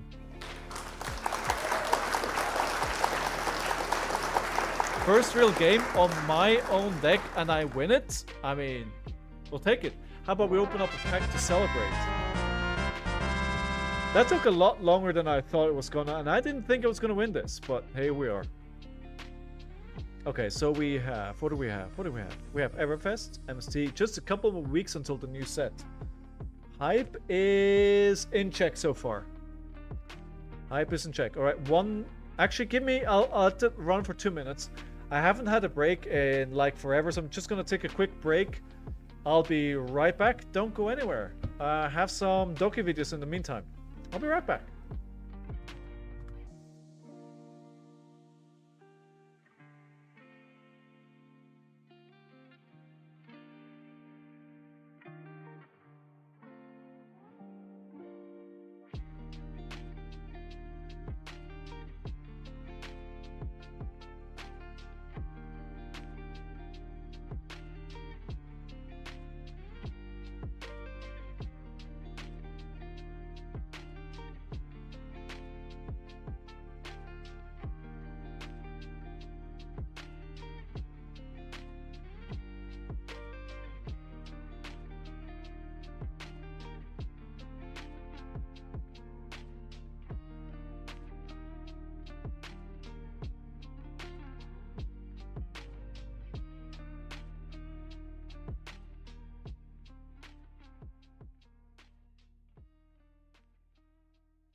Okay, everyone. 0 votes. I mean, I'll make a decision then.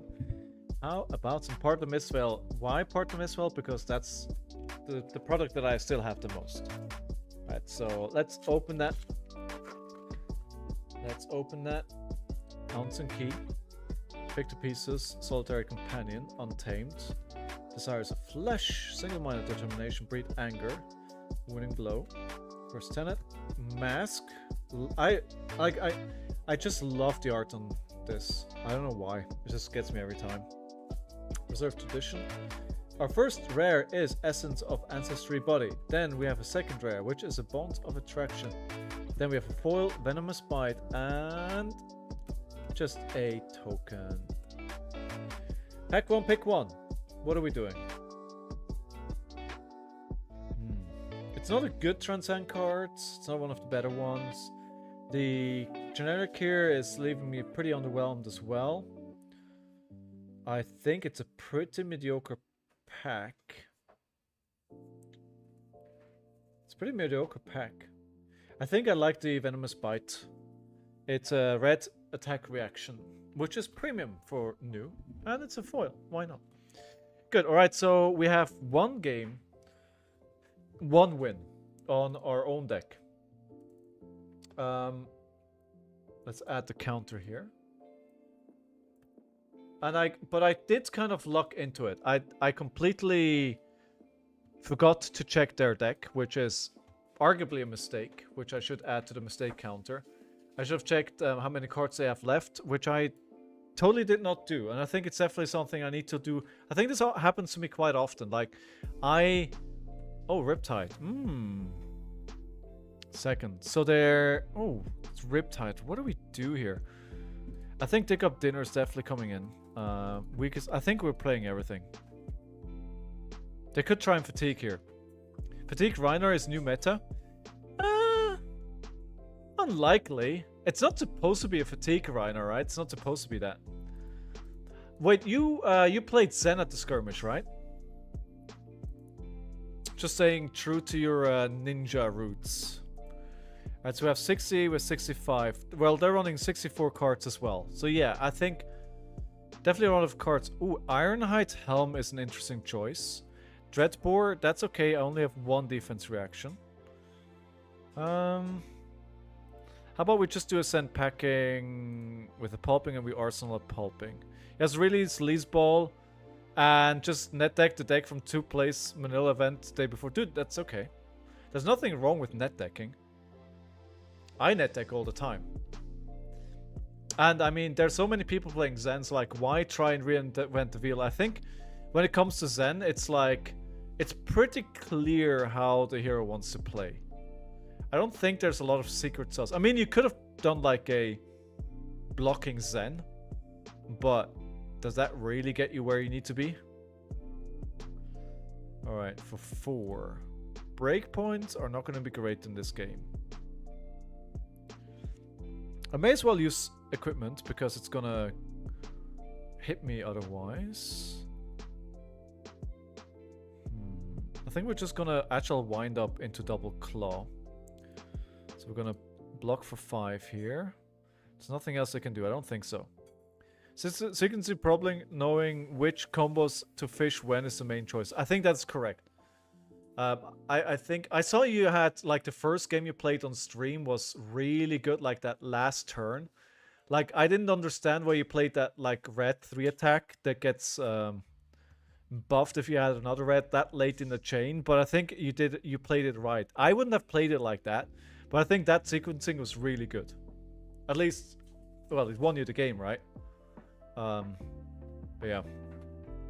I probably wouldn't have played it like that, and that probably would have lost me the game. Yeah, everyone, if you're new to the game potentially, if you're new to Flesh and Blood, you have no idea what's happening here, then do feel free to ask any questions you may have. If you're just here to get some background noise, by the way, it's Labor Day in the US, right? You guys are actually off today. You're not working. At least if you don't work in retail. Quinny, are you still here? How many days are you going to work at that LGS? You said it's part-time. Imagine that Sigma is a bum. Why is Sigma a bum? Alright. Intimidate with the Agile Wind-Up, and we get an Agility for next turn. And the Agility for next turn is really not that great when you have a Pummel in Arsenal. I think you want more like 2 attacks.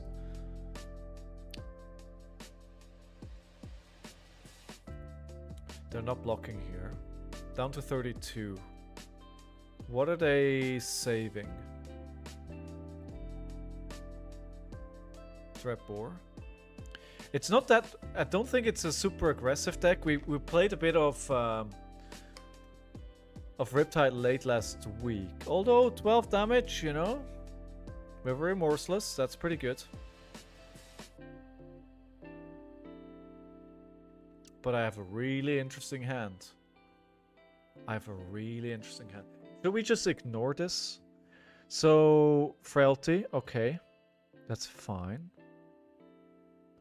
So we could pummel CNC. Clash. But it's in agility, right? So who cares? So we just need... I think the barraging could be a really important late game. So let's block for 3 here. Just reduce the damage. Take it down to 9. We're going to take a frailty, but that's the only on-hit there. So we're going to take 9. I'm going to play Command and Conquer Pummel, but they have no arsenal. Command and Conquer is actually not going to do much. Oh, did you see how he looked? Bomb look.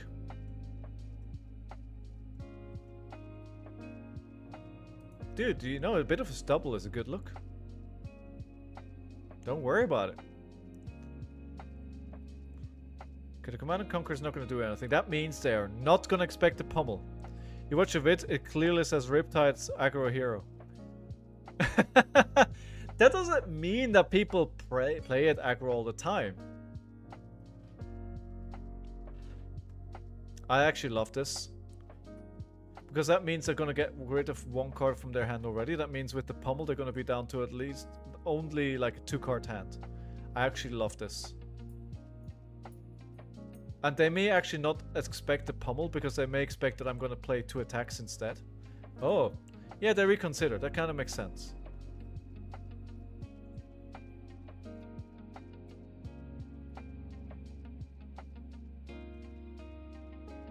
Okay, 9. 9 damage plus a pummel. The sad thing, the Command and Conquer is not going to trigger, right? So probably sequence that wrong, and I'm probably right in adding a mistake counter here.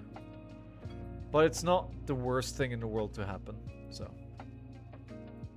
wait, so Josh, Burst Flames, is there anybody you are not picking on? Like literally, is there anybody you are not picking on? Because you pick on me. You pick on Sigma. You pick on Ethan. Who do you not pick on? So I want to keep my whole hand here because I want to pummel the swing big. That means I think I'm quite happy to use the ScowlingFleshBag because that means this card goes. There's no reload. This probably is... If this is not a 0-cost arrow, it's worth it. If I was bamboozled, then... I suck so bad I will never be on cam. Yeah. I mean...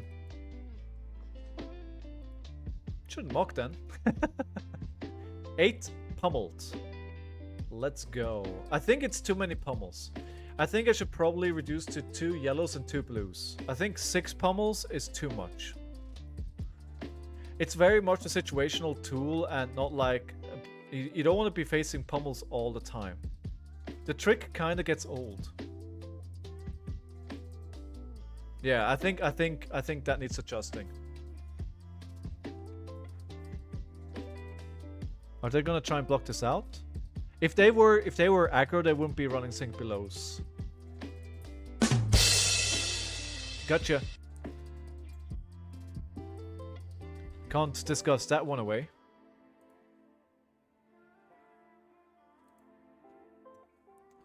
$10 to 4. 3-card hand again. 17 to 25. So they're taking a lot of damage already. Hey, is this the 3rd laser frailty that we've seen in a row? Yeah, yeah, absolutely. Laser with blood rot, okay. And an endless arrow for 10. Quite happily, I will block this. 3...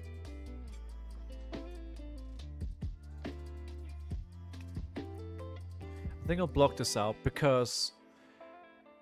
Yeah, I'll block this out. I will just keep the barraging beat and I'll put that into Arsenal. Yeah. The on-hits here are too good. I was just thinking if I may actually keep like a blue so I can attack with Mandible Claw. That may have actually been better than just passing here completely. Joke, do you know the name of Yorick's boy band he set up? No. What is the name of his boy band?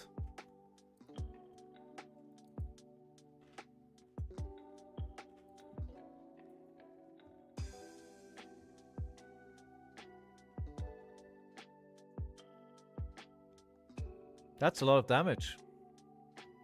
14 damage. That's a lot of damage.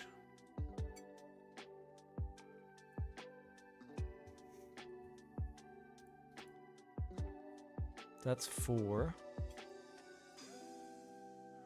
That's 13. What's the on hit? Seek and destroy.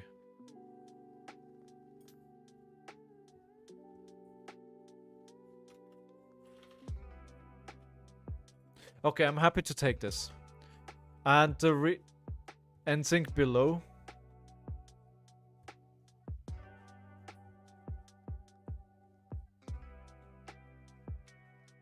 I don't get it.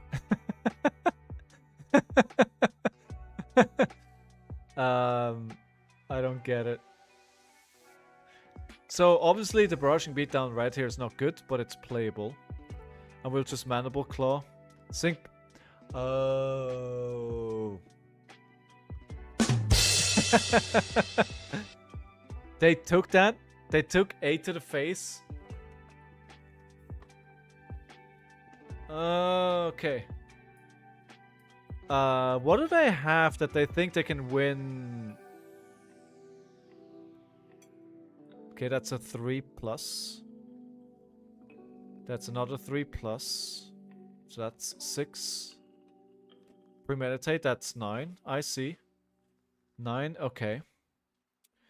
When this hits a hero, they create a Courage and a Quicken.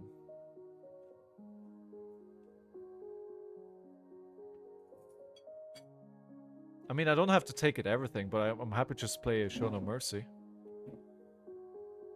Or I could take it. Intimidate, Intimidate. That comes in for 6, but it's not lethal. 3, take 10, go down to 14. Play a Beast Within. They're probably gonna take it, set up a Show No Mercy to win the game. Feels risky. Actually, you know what I'm going to do instead? I'm going to play like this. I'm going to block 7. I'm going to take 6. I'm not taking a bait. I will only play the Show No Mercy for 7. Because if they want to take that as damage, then they go in Reckless Swing range. So they have to do something about that. Otherwise, if I play it... Actually, the Courage gives me +1. So it gives +2. And the Quicken. So should I just... No, we're gonna play the Show No Mercy. Hey, Rushing! Good morning. How are you doing today? Good to see you again. I don't get a lot of things FleshBag does. I mean, I don't get a lot of things, period. I'm not exactly the brightest bulb. Alright, so they're down to 5. Okay, that was pretty good. So we're still on 18. We're good, we're good. Are you going to Tampa Bay? I am not, but Burst Flames is. No, I'm going to Japan instead. I can't do... I think if I had to make it... I never considered going to Tampa. Because who wants to go to Florida? 7.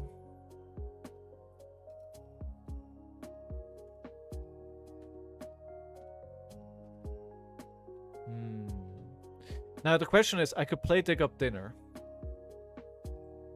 but I don't want them to get the reload, right? It's a really stupid breakpoint though. Actually, let me just block here. Block the 7. They still have Dreadbore, right? So they can still load. I should have actually, I used the wrong card. That's my mistake. But what could I potentially use here that is gonna attack my... They don't have a great... I mean, it's just damage. It's all damage. Yeah, I hate flying. Actually, I was in touch with my doctor today to say help. Please help me because I'm gonna have to fly for 14 hours and I'm gonna be white knuckling my seat for 14 hours. And he said, therapy. Here's medication that you can take. I was like, all right, I'll take your medication.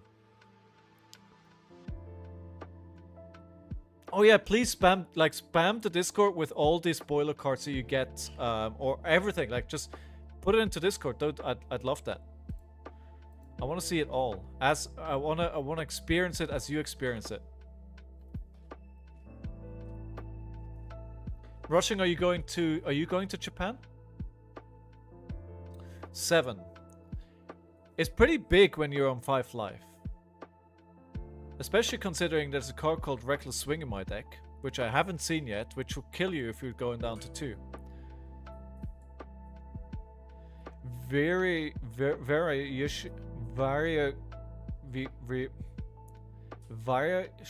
Oh my god, I can't say that word. How do you pronounce it? Varicosal. What? Wait.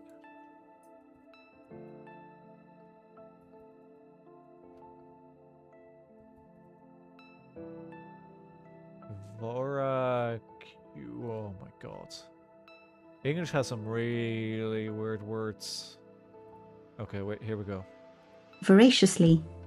Voraciously. Voraciously. I think even if you would have spelled it correctly, first of all, I didn't notice. Vicariously. No. Listen to her. Voraciously. Voraciously. Okay, apparently Americans and British say it the same way. And what does it mean, actually?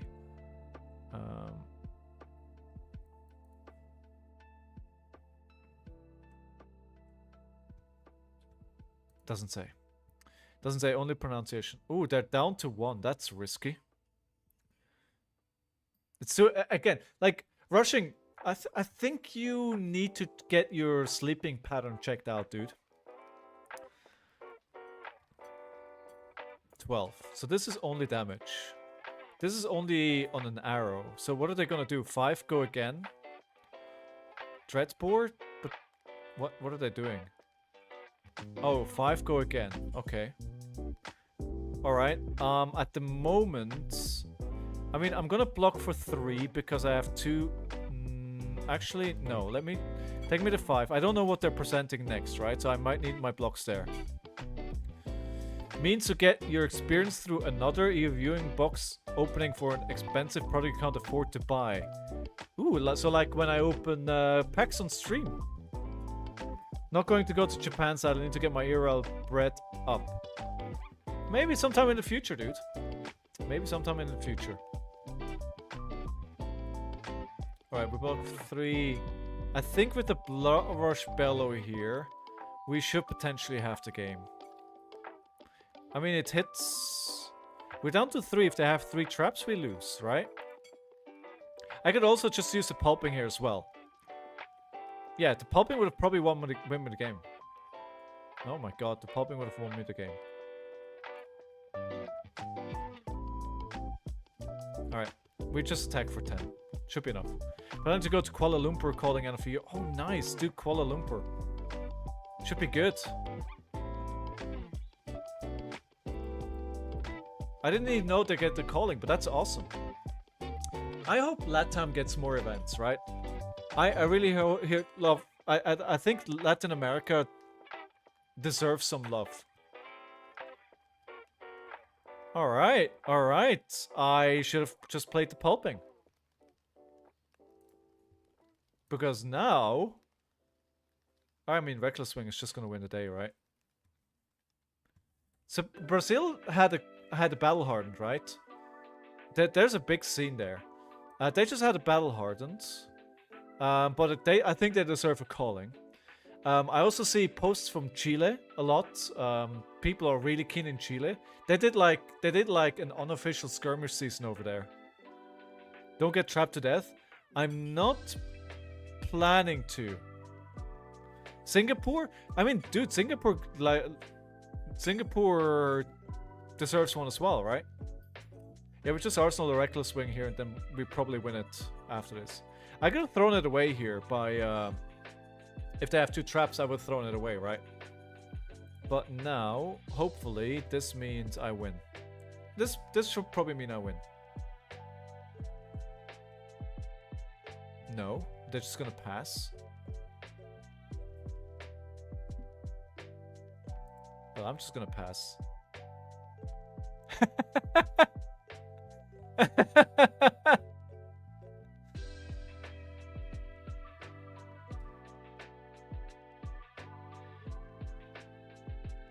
How long does Talisha allow you to do this?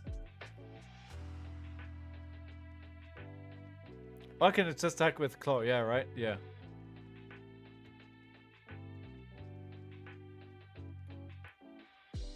He knows what's happening now, right? He knows what's happening. If he dominates, or if they dominate this, I'm screwed. I'm okay. No! No! No! Dreadspore! No! Oh!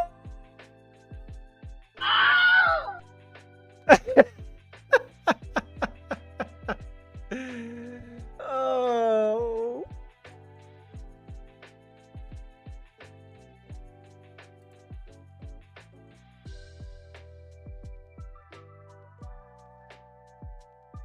Dreadboard doesn't allow you to play defense reactions on arrows. Oh no. Oh no.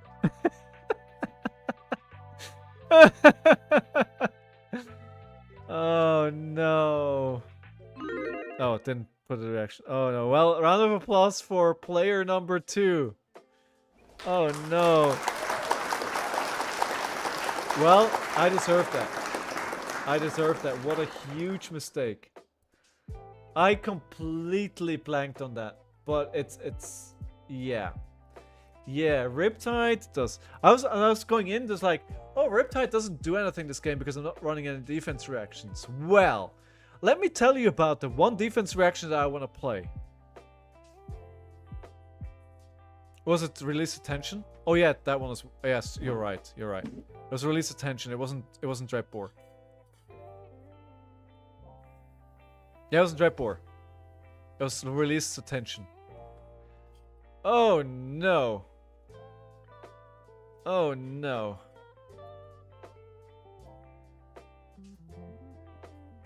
What a play. What a play. Well, we just learned something today here, didn't we? Well, we're still 1-1. Again, I just thinking about the deck that I built here. I think it's too many pummels. I think we remove a yellow and we remove a blue. And where are we on the count here? Are we still... It's still 1-9 to 1-6-7. So I think we still have plenty of blues. So what do we introduce instead? I think I don't want more yellows. I don't think I want more blues. I think I'm going to top it up with 2 attacks. Ideally something that gives me go again.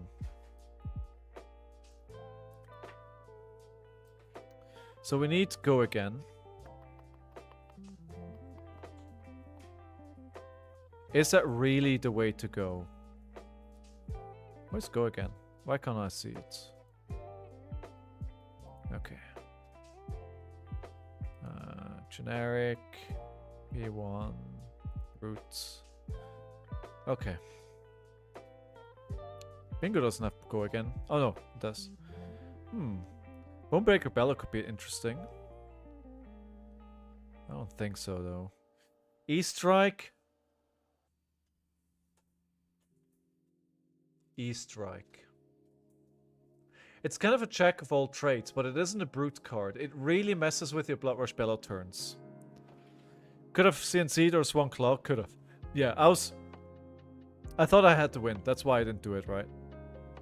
Maybe we can put something funky in. But we need a 6 or more power. We need power 6. Bigger than. Bigger or equal to. There's not a lot here, is there? Out muscle. No. Break battery is not good either. Wild ride, no. It could be a wild ride. It could be a wild ride. It's certainly better than Barrage and Bighorn.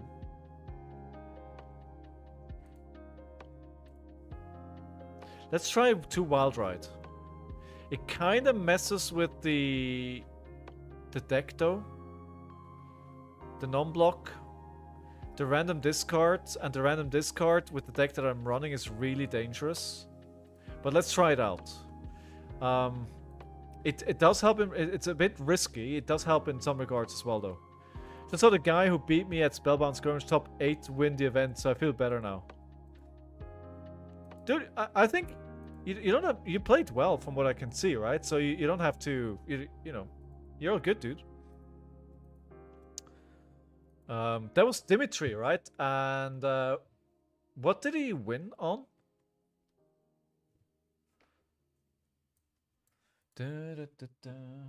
Come on, dog, eat. I had to force my dog today to eat food because otherwise he would throw up because he's my dog. And he looked at me like I was beating him.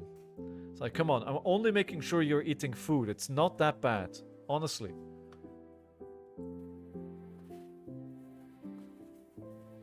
I made one mistake round 5 against Symmetry by not reacting to Intimidate with G Instant. He was on Rhinar. He was on Rhinar? Wow. Reacting to Intimidate with G Instant. Yeah, I mean, Blitz, right? One mistake is all it takes. It's all it takes. Rhinor's one of the big decks in Blitz. I think he's okay. He's good. But I think Zen is better. I also think Briar is better. I think Dash is better. I think if Briar, Dash, and Zen are S tier, then Rhinor's maybe tier A. You could have reacted to Intimidate on my turn with Fleshbag with Orion, and then my G got Intimidated. Ah, okay. Blitz is any hero at the moment? Okay, you play Cavadan then. Play Cavadan. Any hero, you said any hero. Play Melody. I dare you to play Melody. Yeah, you haven't seen you play in a while, Scrappy.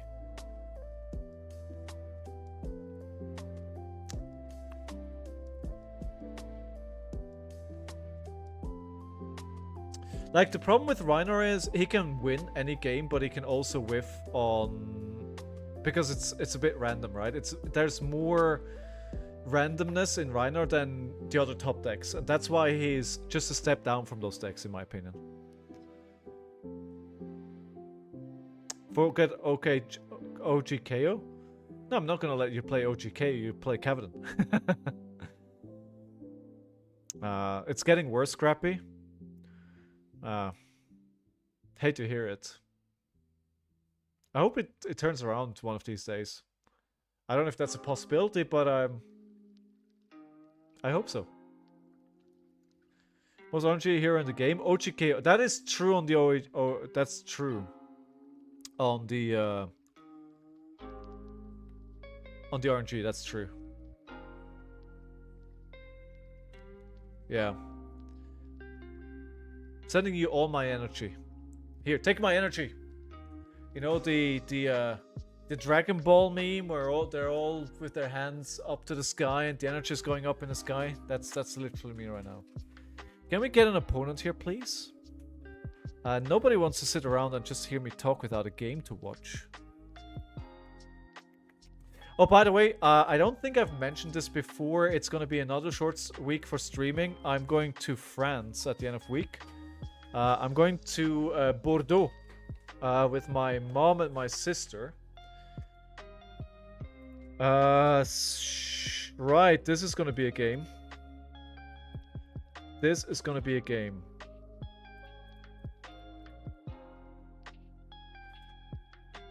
We're going to lose this. You're most welcome. When is Aggro's 24-hour streams? Okay, Zephyr Needle. That is actually... I think Zephyr Needle is the wrong decision into Rhinar. Mikael Lundberg. Welcome to the game. Let's go. Round one, fight! Round 1, fight! Do we block with this? No. We block it to attack with a 2 block.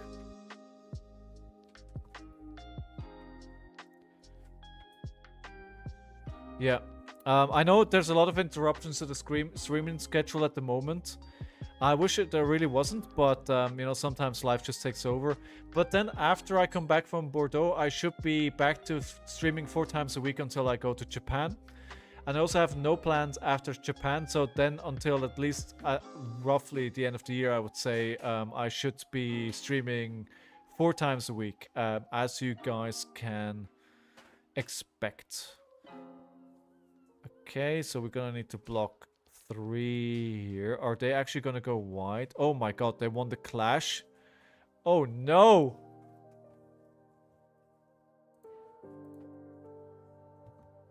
Why are they playing in the open category though? I'm very confused.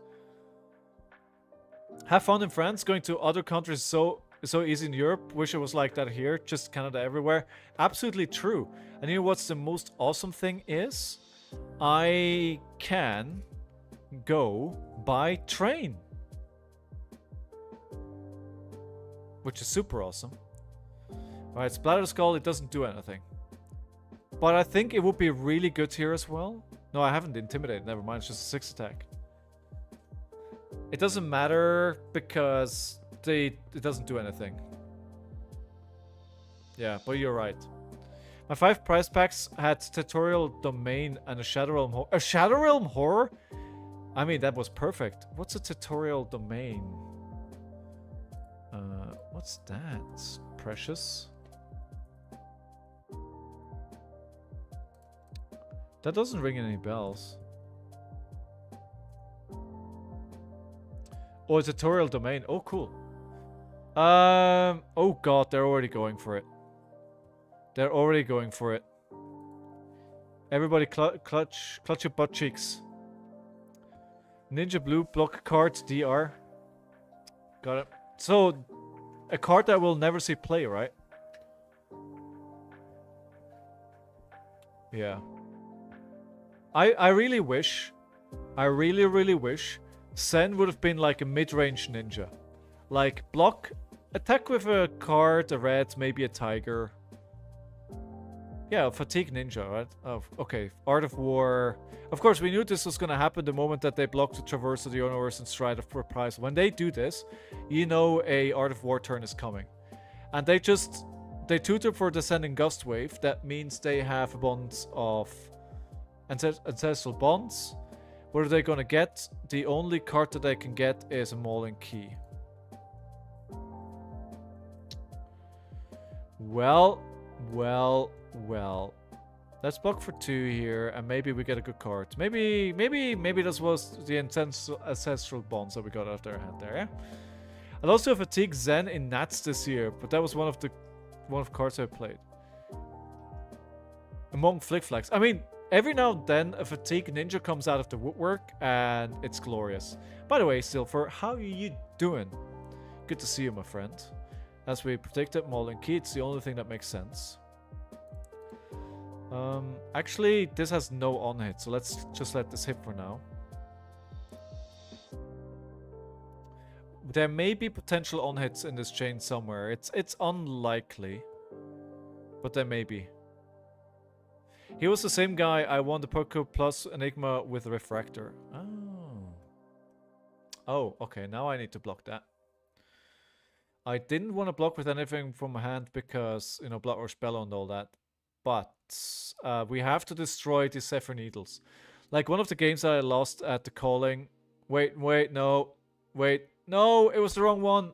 No, it's not, didn't get destroyed. Oh no!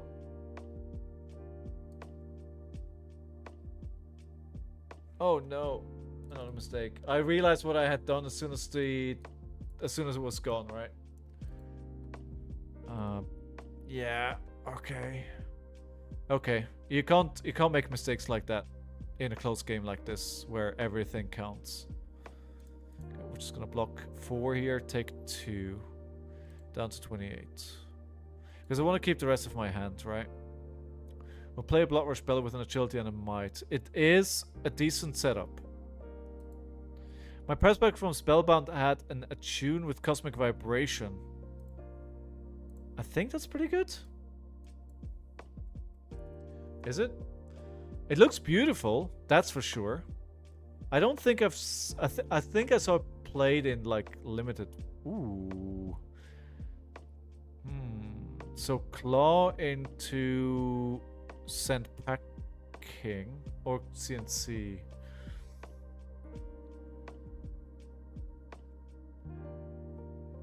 Sand Packing is missing... I think we break Sash and we do double Claw into Command and Conquer, right? Yeah.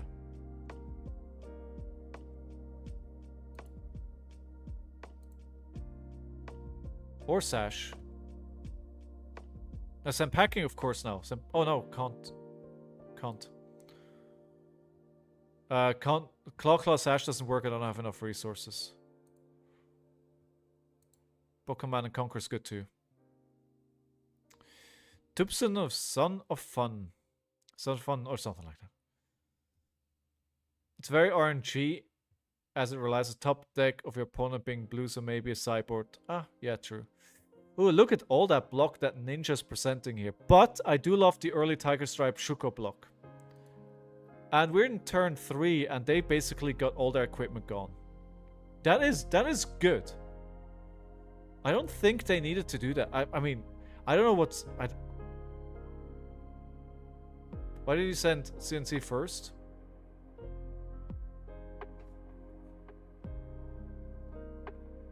Because I'm bad at the game is the simple answer.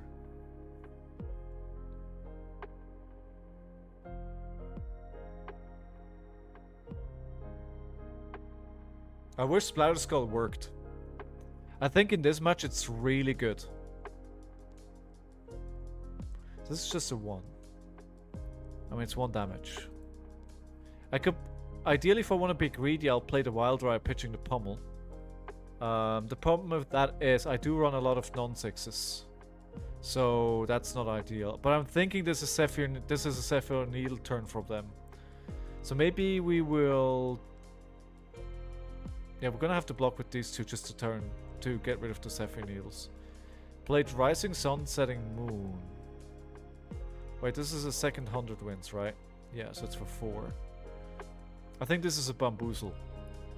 They want me to block this. I don't want to block this. They're gonna attack with weapons. They're trying to bait out the blocks before they attack with the Zephyr Needles, so the Zephyr Needles are safe. I think that's what's happening. Tutoring. Probably another 100 wins in that case. In that case, I probably am wrong. But they can still do the same thing. Wait, Tiger Swipe? Why Tiger Swipe? It's 0. Yeah, you can get it. Oh, because it goes to 4. It's a breakpoint now, that's why. And they have no more resources, so there's not going to be any Zephyr Needles. Let me block for 3. And I'll just swing big for 8. Hey, Pockets! How you doing, dude? Good to see you again. How was your weekend? How was your vacation? I think you were on vacation for a week.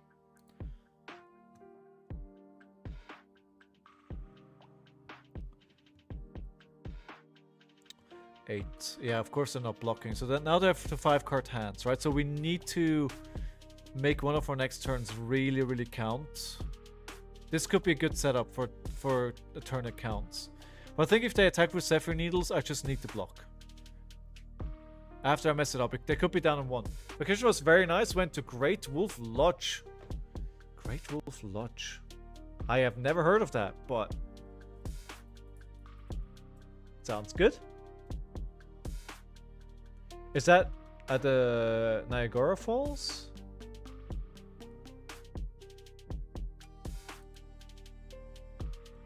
There seem to be different ones. Oh, so it's like Center Park. Nice. Williamsburg, Virginia. Yeah, that's not the Niagara Falls. Okay, wow. So we're in trouble here. Double inner chi pitch. Let's take the 3 here for now. So we're probably going to see another Ancestral Bonds. I think they can still win. Honestly, even without all their equipment, I think they're they're sitting pretty well still to win this game. Yeah, here got the Bonds of Ancestry. At least it's the second one that's gone. Or are they tutoring another one? Is there like Rulantica in Germany? Yeah, it's like Center Park. Center Park, I think, is pretty similar as well. I think. It's block 5. Is that correct? No. No, that's incorrect. Yeah, we can't keep taking damage though. 0. That's just enabling the Tiger Swipe, right? That's all that is doing. And that's 4 and then into 2 Zephyr Needles. So I'm gonna have to take this one. And then destroy the 2 Zephyr Needles here. 14 to 18. Oh, Command and Conquer. Well, didn't see that one coming. Alright. We'll block it out. We'll just have to play a sad Wild Ride. At least they're down to a 4-card hand, and the second Bond is gone. And if this whiffs, I don't care at this point. This is fine. But I'm glad to hear you had a good time, Pockets. And now back to work, recharged and ready to go. Writing more articles and whatever you're writing. 6. Just up my quick list to quickly add cards to TNT players, so I've received level 4. Good. Unfortunately, I'm only using it for MTG. FAB doesn't work with quick list. Wait, there's a functionality to add cards quickly, but it only works for Magic? Oh yes, today's Labor Day, right? Yeah. It's probably why we have a bit of a higher turnout to the stream today. Everybody's sitting at home, twiddling their thumbs. I appreciate that everybody that's spending their time here. I appreciate it. Really, really do.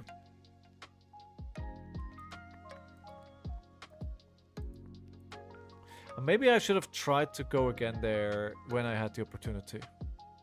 Swan. Do they get the 3rd bonds here? That would be unfortunate. It needs a database of cards to recognize card scans. Oh, okay. Okay, makes sense. Right, so they're tutoring a bonds here, right? Then playing the 3rd bonds. I can't believe I'm still alive in this game, to be honest. Considering that my hands were pretty crappy as well. And yeah, if you're new to the stream and you're enjoying the stream, then hit the follow button. And maybe even, just in case you forgot, if you are a Twitch Prime subscriber, you get or Twitch, an Amazon Prime subscriber, you get a free you get it free. Never mind. Never mind. If I can't say it, I can't ask for it. Didn't say anything.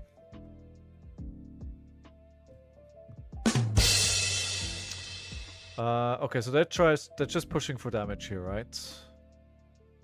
If I block with this, no, we're not gonna. It's wasted value blocking like that. 9, 12, 0. I think we're gonna have some wasted value here anyway. I mean, it depends what they're gonna do with the rest of their hands. Block for 3. I can't keep taking it. I want to play SM packing. I'm hoping. See, they kept playing the Tiger Swipe. I think the Tiger Taming would have been much better. Alright, here we go. Let's break this.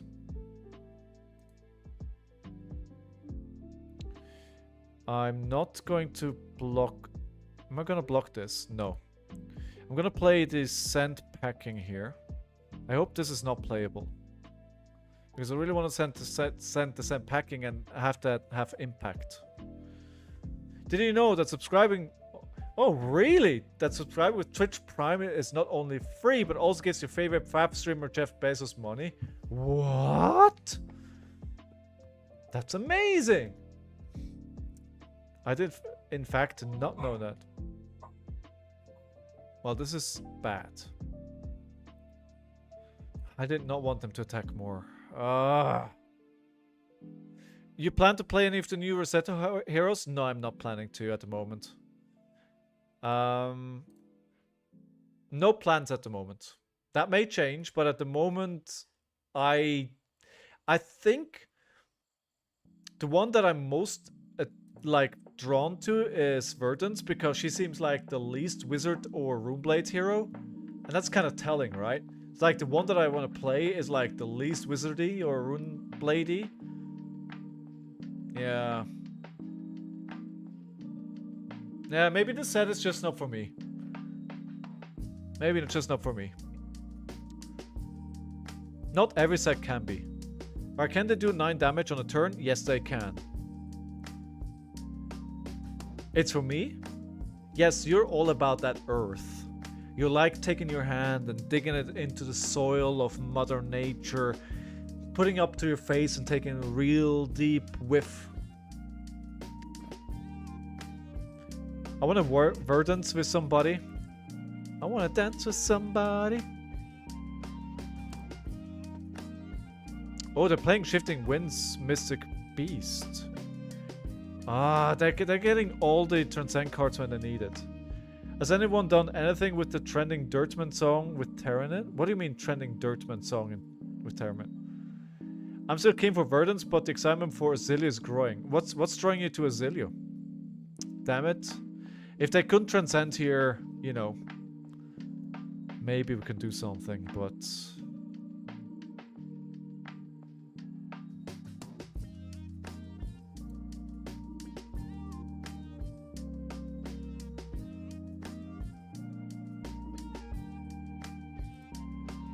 Blocking for 3. I think we need to keep the big block for the Mauling Key.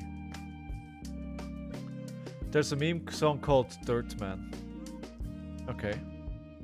I haven't seen that. Oh my god, if I block with that... Oh my god, crap. I mean, we're still alive, so... I'll attack for 7, I guess. If they take it, if they get greedy... Every night I leave a little dirt under my pillow for the dirt man. It's okay, Scrap, it's fine. The zones of play a card, return a card to your hand and get its effect, play it again, trigger nothing. I didn't even realize that was a thing. So you play the card. Because it's played, you get the effect of the card, then you return it to your hand. I mean, that sounds pretty good. If you need a playset of Rosetta Commons or Rares, I should have plenty of copies to offer for free. We'd have to pay shipping. If you're interested, let me know and I can figure out shipping costs percent. Dude, I really appreciate the offer. Thank you very much. I don't think I will need it. Because I'm probably going to be opening a couple of boxes anyway. Because we're going to do our co-stream, right? For which I'm probably going to need 2 boxes. If I'm getting 2 boxes, I might as well get 3 boxes. If I'm getting 3 boxes, I might as well get a case. Right? And I think I can probably get the playsets with... Well, the thing is, right, I want to open a box by myself. Then we're going to open up 2 boxes live on stream, because that's the thing that we're doing. And at that point, I kind of have to get a case, because if I'm not getting a case, then I'm kind of gimping myself by getting 3 random boxes, right? Same just case works for 1 booster, 1 case. Yeah. Get a case, you know the logic behind it, exactly, right? With the distribution that we've seen, like with the last 2 sets, if you're getting 3 boxes, get a case, right? It makes no sense to do something else. Even Coco agrees. But speaking of which, I think we haven't opened up a pack in a while. So we gotta open up a pack soon. I think we're gonna lose this here anyway. Because of the non-block in hand, right?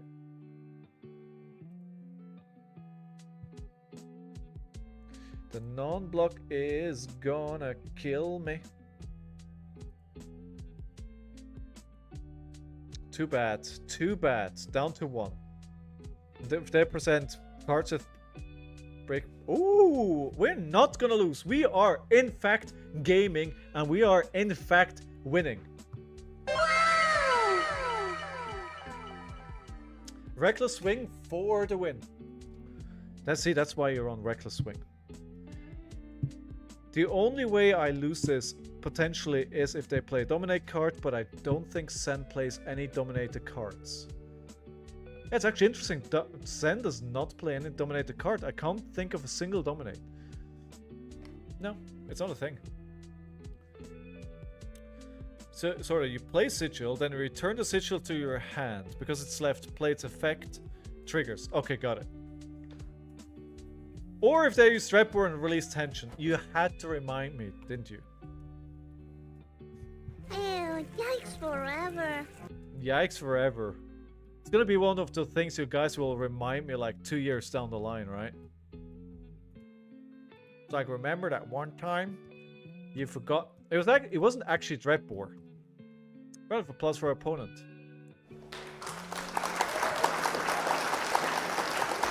It was release attention, it wasn't Threadbore. Alright, let's open a pack. But I didn't think I was gonna get a win into Zen, but I think they tried some weird stuff here. I don't think this was your stock standard Zen. I mean, there's no reason for them to play in this mode if they got to be trying something. All right, what do you guys want to see? We have 4 sets on offer for your enjoyment today, and you tell me, and your wish is my command. 1 minute here. Start poll now. Have we opened that last MST pack? Yes.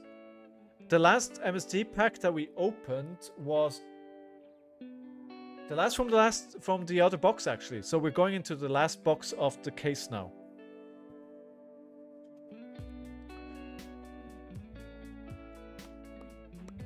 By the way, I had to catch. I messed with my camera, and I think you can see it's a bit. There, that's better. Is it better?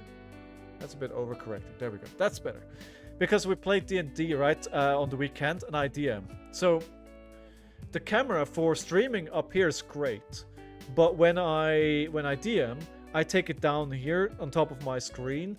So when I look at my group in Discord and their cameras, I look at the camera and them at the same time, so it looks like I'm talking to them when I'm looking at their faces on Discord. So I keep moving it around, and that's why I move it. It's not ideal. Everfest, that is the last pack of Everfest, guys. Then no more Everfest, and I'm not planning to buy any anytime soon. So enjoy it. Where's the dog? Gotta make sure I don't roll over him. There you go. He's safe. Fitz, say hello. Fitz, say hello. Everyone, say hi to Fitz. Hi, everyone. Man, that camera's getting really broken, huh? Neverfest? Yes, Fitz. Alright. Enough dog shenanigans. Let's get on with that pack opening. I think Everfest was the first paper packs, right? I love the paper packs. Twin Twisters, Ride to Tailwind, Wild Ride, Steadfast, Pry, Shrill, Veiled, Life of the Party foil, Healing Potion, and an Emerus Scolding. So 3 rares, nothing good. That box sucked. But that's the danger of when you buy loose packs, right? Okay, it's gone. So let's put my face back here. He didn't go there, and we'll go into next game. I like this deck. I mean, I think for my first deck building, it's not going badly. I'm up. I won into Zen and I won into Vincent. Wait, what game did I lose? Oh, of course, Dredspore. It's like, it's already wiped from my memory. Like, who wants to remember that? Oh, then click create the game. Do we have a prediction? Yes, we did.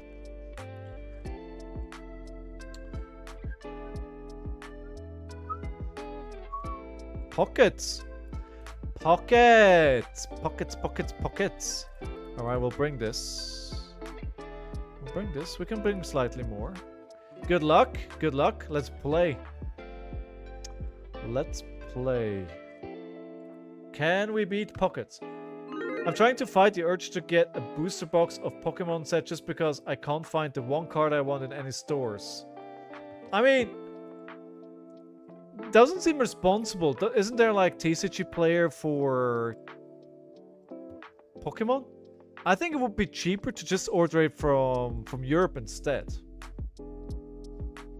I resisted the urge to queue into you with Dory. Pockets did not. No. No. One of you was stronger than the other. Alright, we start with a 5. We have a pretty bad hand. So Dig Up Dinner needs to go to the bottom of the deck. And John O'Mercy needs to go to the bottom of the deck as well. So we'll just play another Claw. Because they're not gonna... Nothing is gonna hit here, right? Actually, no. Let's just play a Clash. Sure, why not? Might be, but then it's like 20 plus and I might as well just risk it. And it has some other cute cards I wouldn't mind. So, here's my problem with Pokemon. Here is my problem with Pokemon. I don't like those weird yellow borders that they have. I think it looks cheap and I think it looks silly. That's just me. That's my personal preference and you can disagree with me on that. But I think it looks really bad. I don't like it. It's not for me. Okay, so... just a yellow border. In general. Okay, so 3. So either you fully block out or you don't block. This is not a hand that I want to block with. So we're not going to block anything here. Yeah, the borders. I don't like the borders that Pokemon cards have. And I mean, I've never played a game of Pokemon in my life, right? So I can't say anything about the playability. And to be fair, Pokemon was after me, right? I'm too old for Pokemon. I think I barely ever played a Pokemon game. I think I played maybe Pokemon Go for a little bit. But like Pokemon is like right past me. Like I'm just too old for that stuff. 6. 6. They still have one floating. It's like so clear that they still have something there, so I'm just gonna give them a counter. Classic battles, by the way. I think most of the borders are gray now. Only the yellow foils have gold. Oh, really? Because whenever I look up, whenever I see a card, it always has like yellow folders. Borders, huh? Oh, maybe I'm looking at the wrong stuff.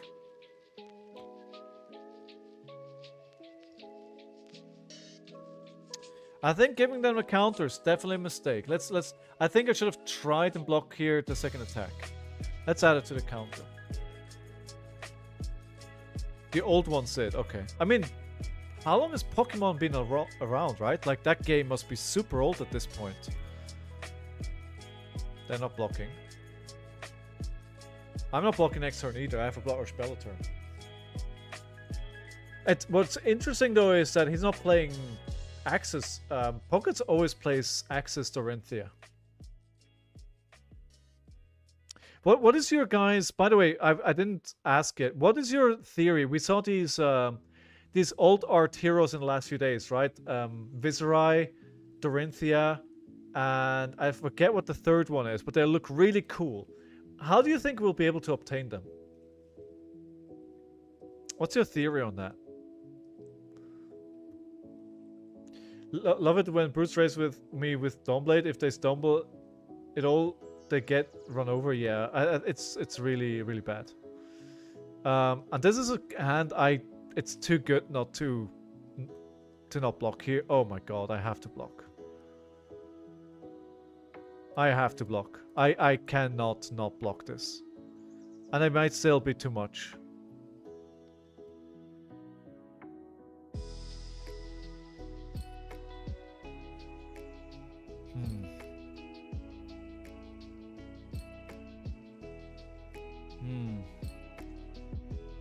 This doesn't feel good.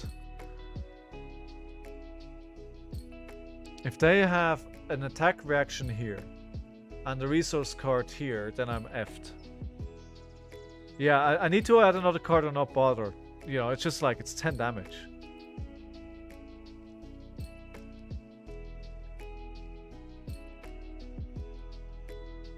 I have to try. I have to try. I have to try. It feels really bad, but I have to try. At least, no, it should be, actually it should be over, right? Because Intimidate. Hoping it's the anniversary pack in Nazaki. That's my theory as well, Scrappy. It's my theory. Wait, what happened? Oh,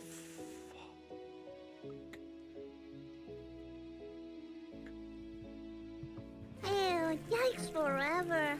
that's like worst case scenario.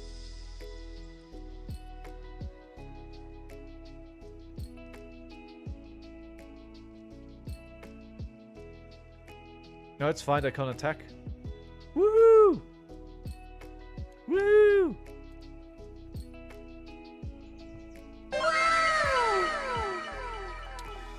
Okay, 6. And I think here we go into Zen Packing. We arsenal the Splatter Skull. We could break the Savage Sash. We could break the Savage Sash. Then we have enough. This is 4, we need 4. Yeah, let's do Savage Sash. Let's break it. I think for Rhinar, this is actually quite fine to break Sash in a situation like this. You're never gonna get the value. I did it too early though. So that's another mistake. You're never gonna get the value out of it that you get on KO. I will die on this hill, this is fine.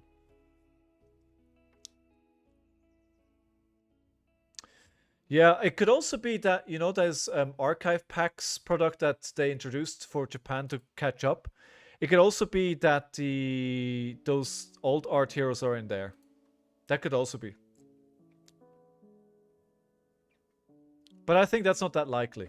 The other idea that was floated was that they are the side event promos.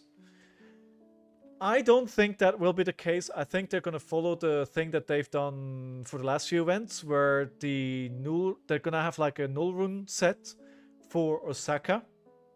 That is going to be those A, B, C, D that they have for the 4 different side events. That's my theory on that one.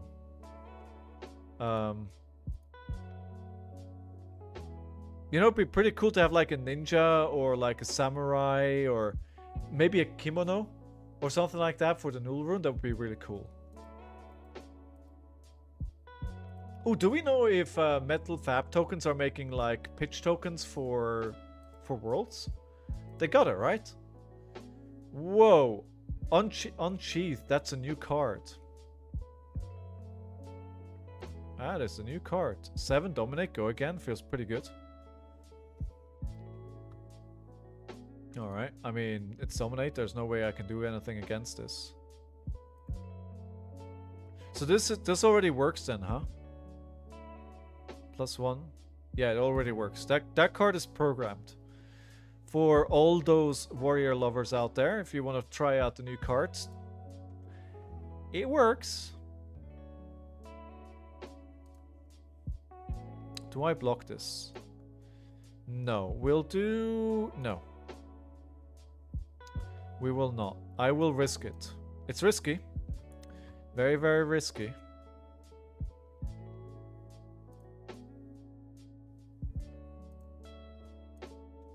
I'm letting warriors hit way too often. Wait, actually instead of this I could do dig up dinner into send packing. No, I'll just do a claw. Actually, I'll wind up into sim packing. There you go. There you go. Intimidate that card out of your hands. And now the sim packing. Oh, Steel Blade Shunt. Should have used it there.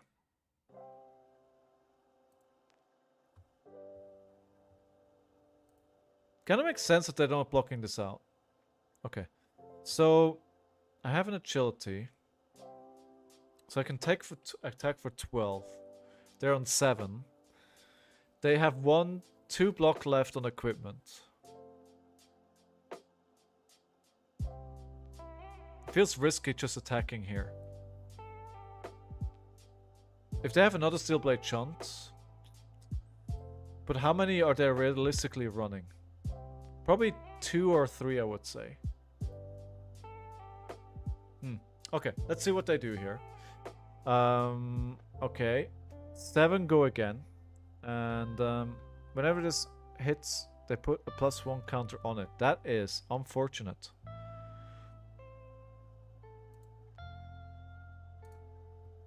They have 1 resource floating.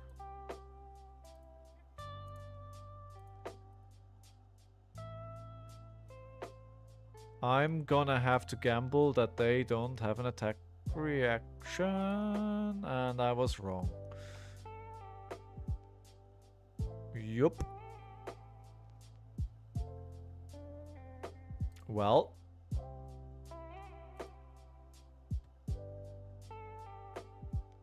I think I don't block there at all. I think I don't block there. 4 counters? Yeah, I'm dead. Yeah, I'm dead. Yeah, I'm dead. Show me what you got! Yeah, I let them hit way too much here.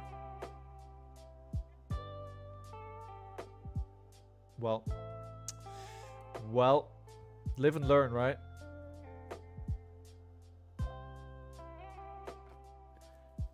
Eight. I mean, they do have to block as well, though.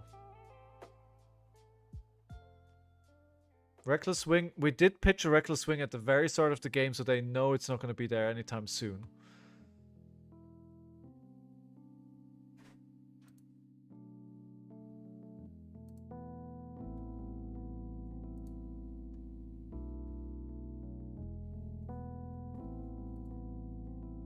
Give me a second.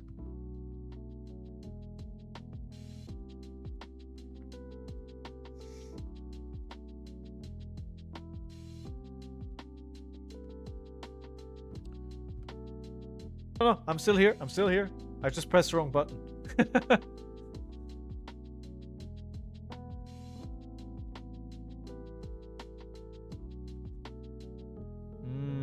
Steel Blade Supremacy for 9.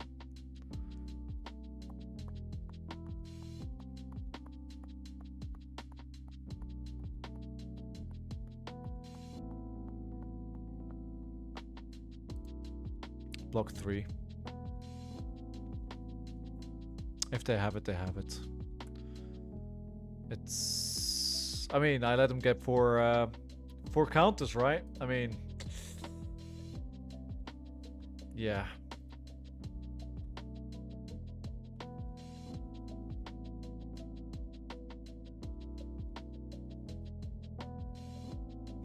Painful. I don't think I've ever seen in a long time, or at least not a long time, somebody have 4 counters. Pro hit. If you don't let your opponent get that many counters.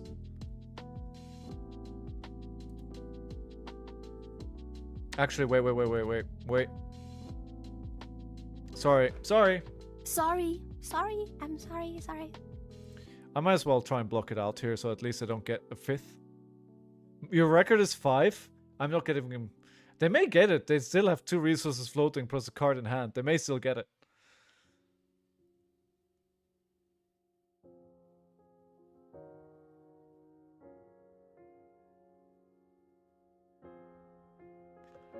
Route isn't real.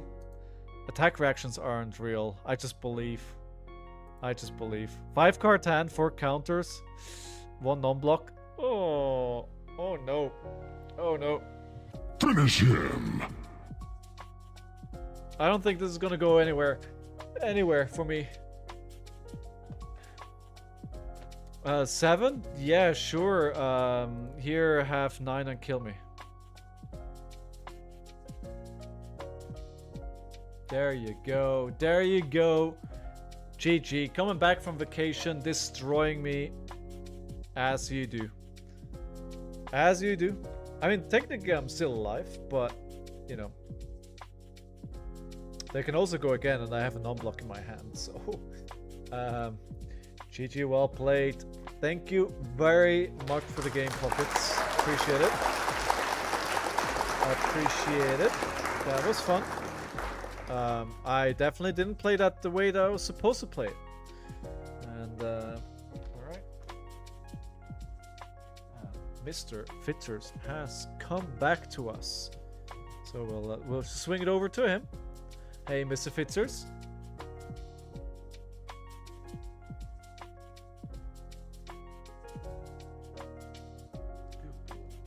Who's a good boy? Who's a good boy? He's a good boy.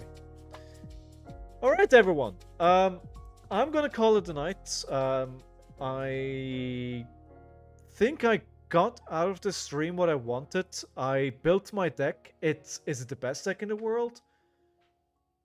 I don't think so, but I think I've learned some lessons, and I just need to get more comfortable with it and trust my ability to know what I want to do with it.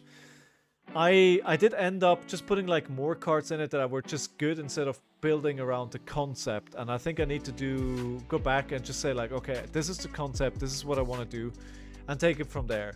But it went surprisingly well with wins into Winset and Zen, losses into just now Mr. Pockets on Dorinthia, and then of course into the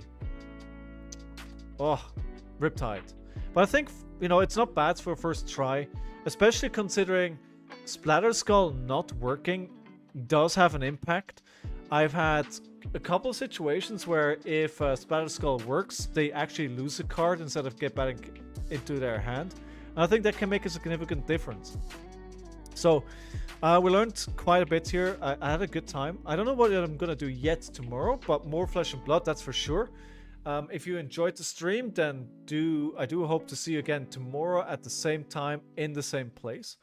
Now, before I go, I do want to check if there's anybody else streaming on Twitch that I can hand you over to. There is, but it's in French, so I don't think it makes a lot of sense. And yeah, if there was anybody else in the category, I would hand you over there, but there is not. So, all I can say is thank you very much, everyone, for being here once again. I hope you are going to have a great day, and I hope to see you again soon. And glad that you learned about raiding. No, I knew about raiding, but it's just nobody's ever there. I don't want to just raid a random person, right? I want to raid somebody that understands where we're coming from. So you guys need to start streaming. Anywho, that's it from me. Hope to see you again soon. Until then, have an awesome day. Take care of yourself and somebody else if you can. Bye, everyone. Bye-bye. Love you all. Bye.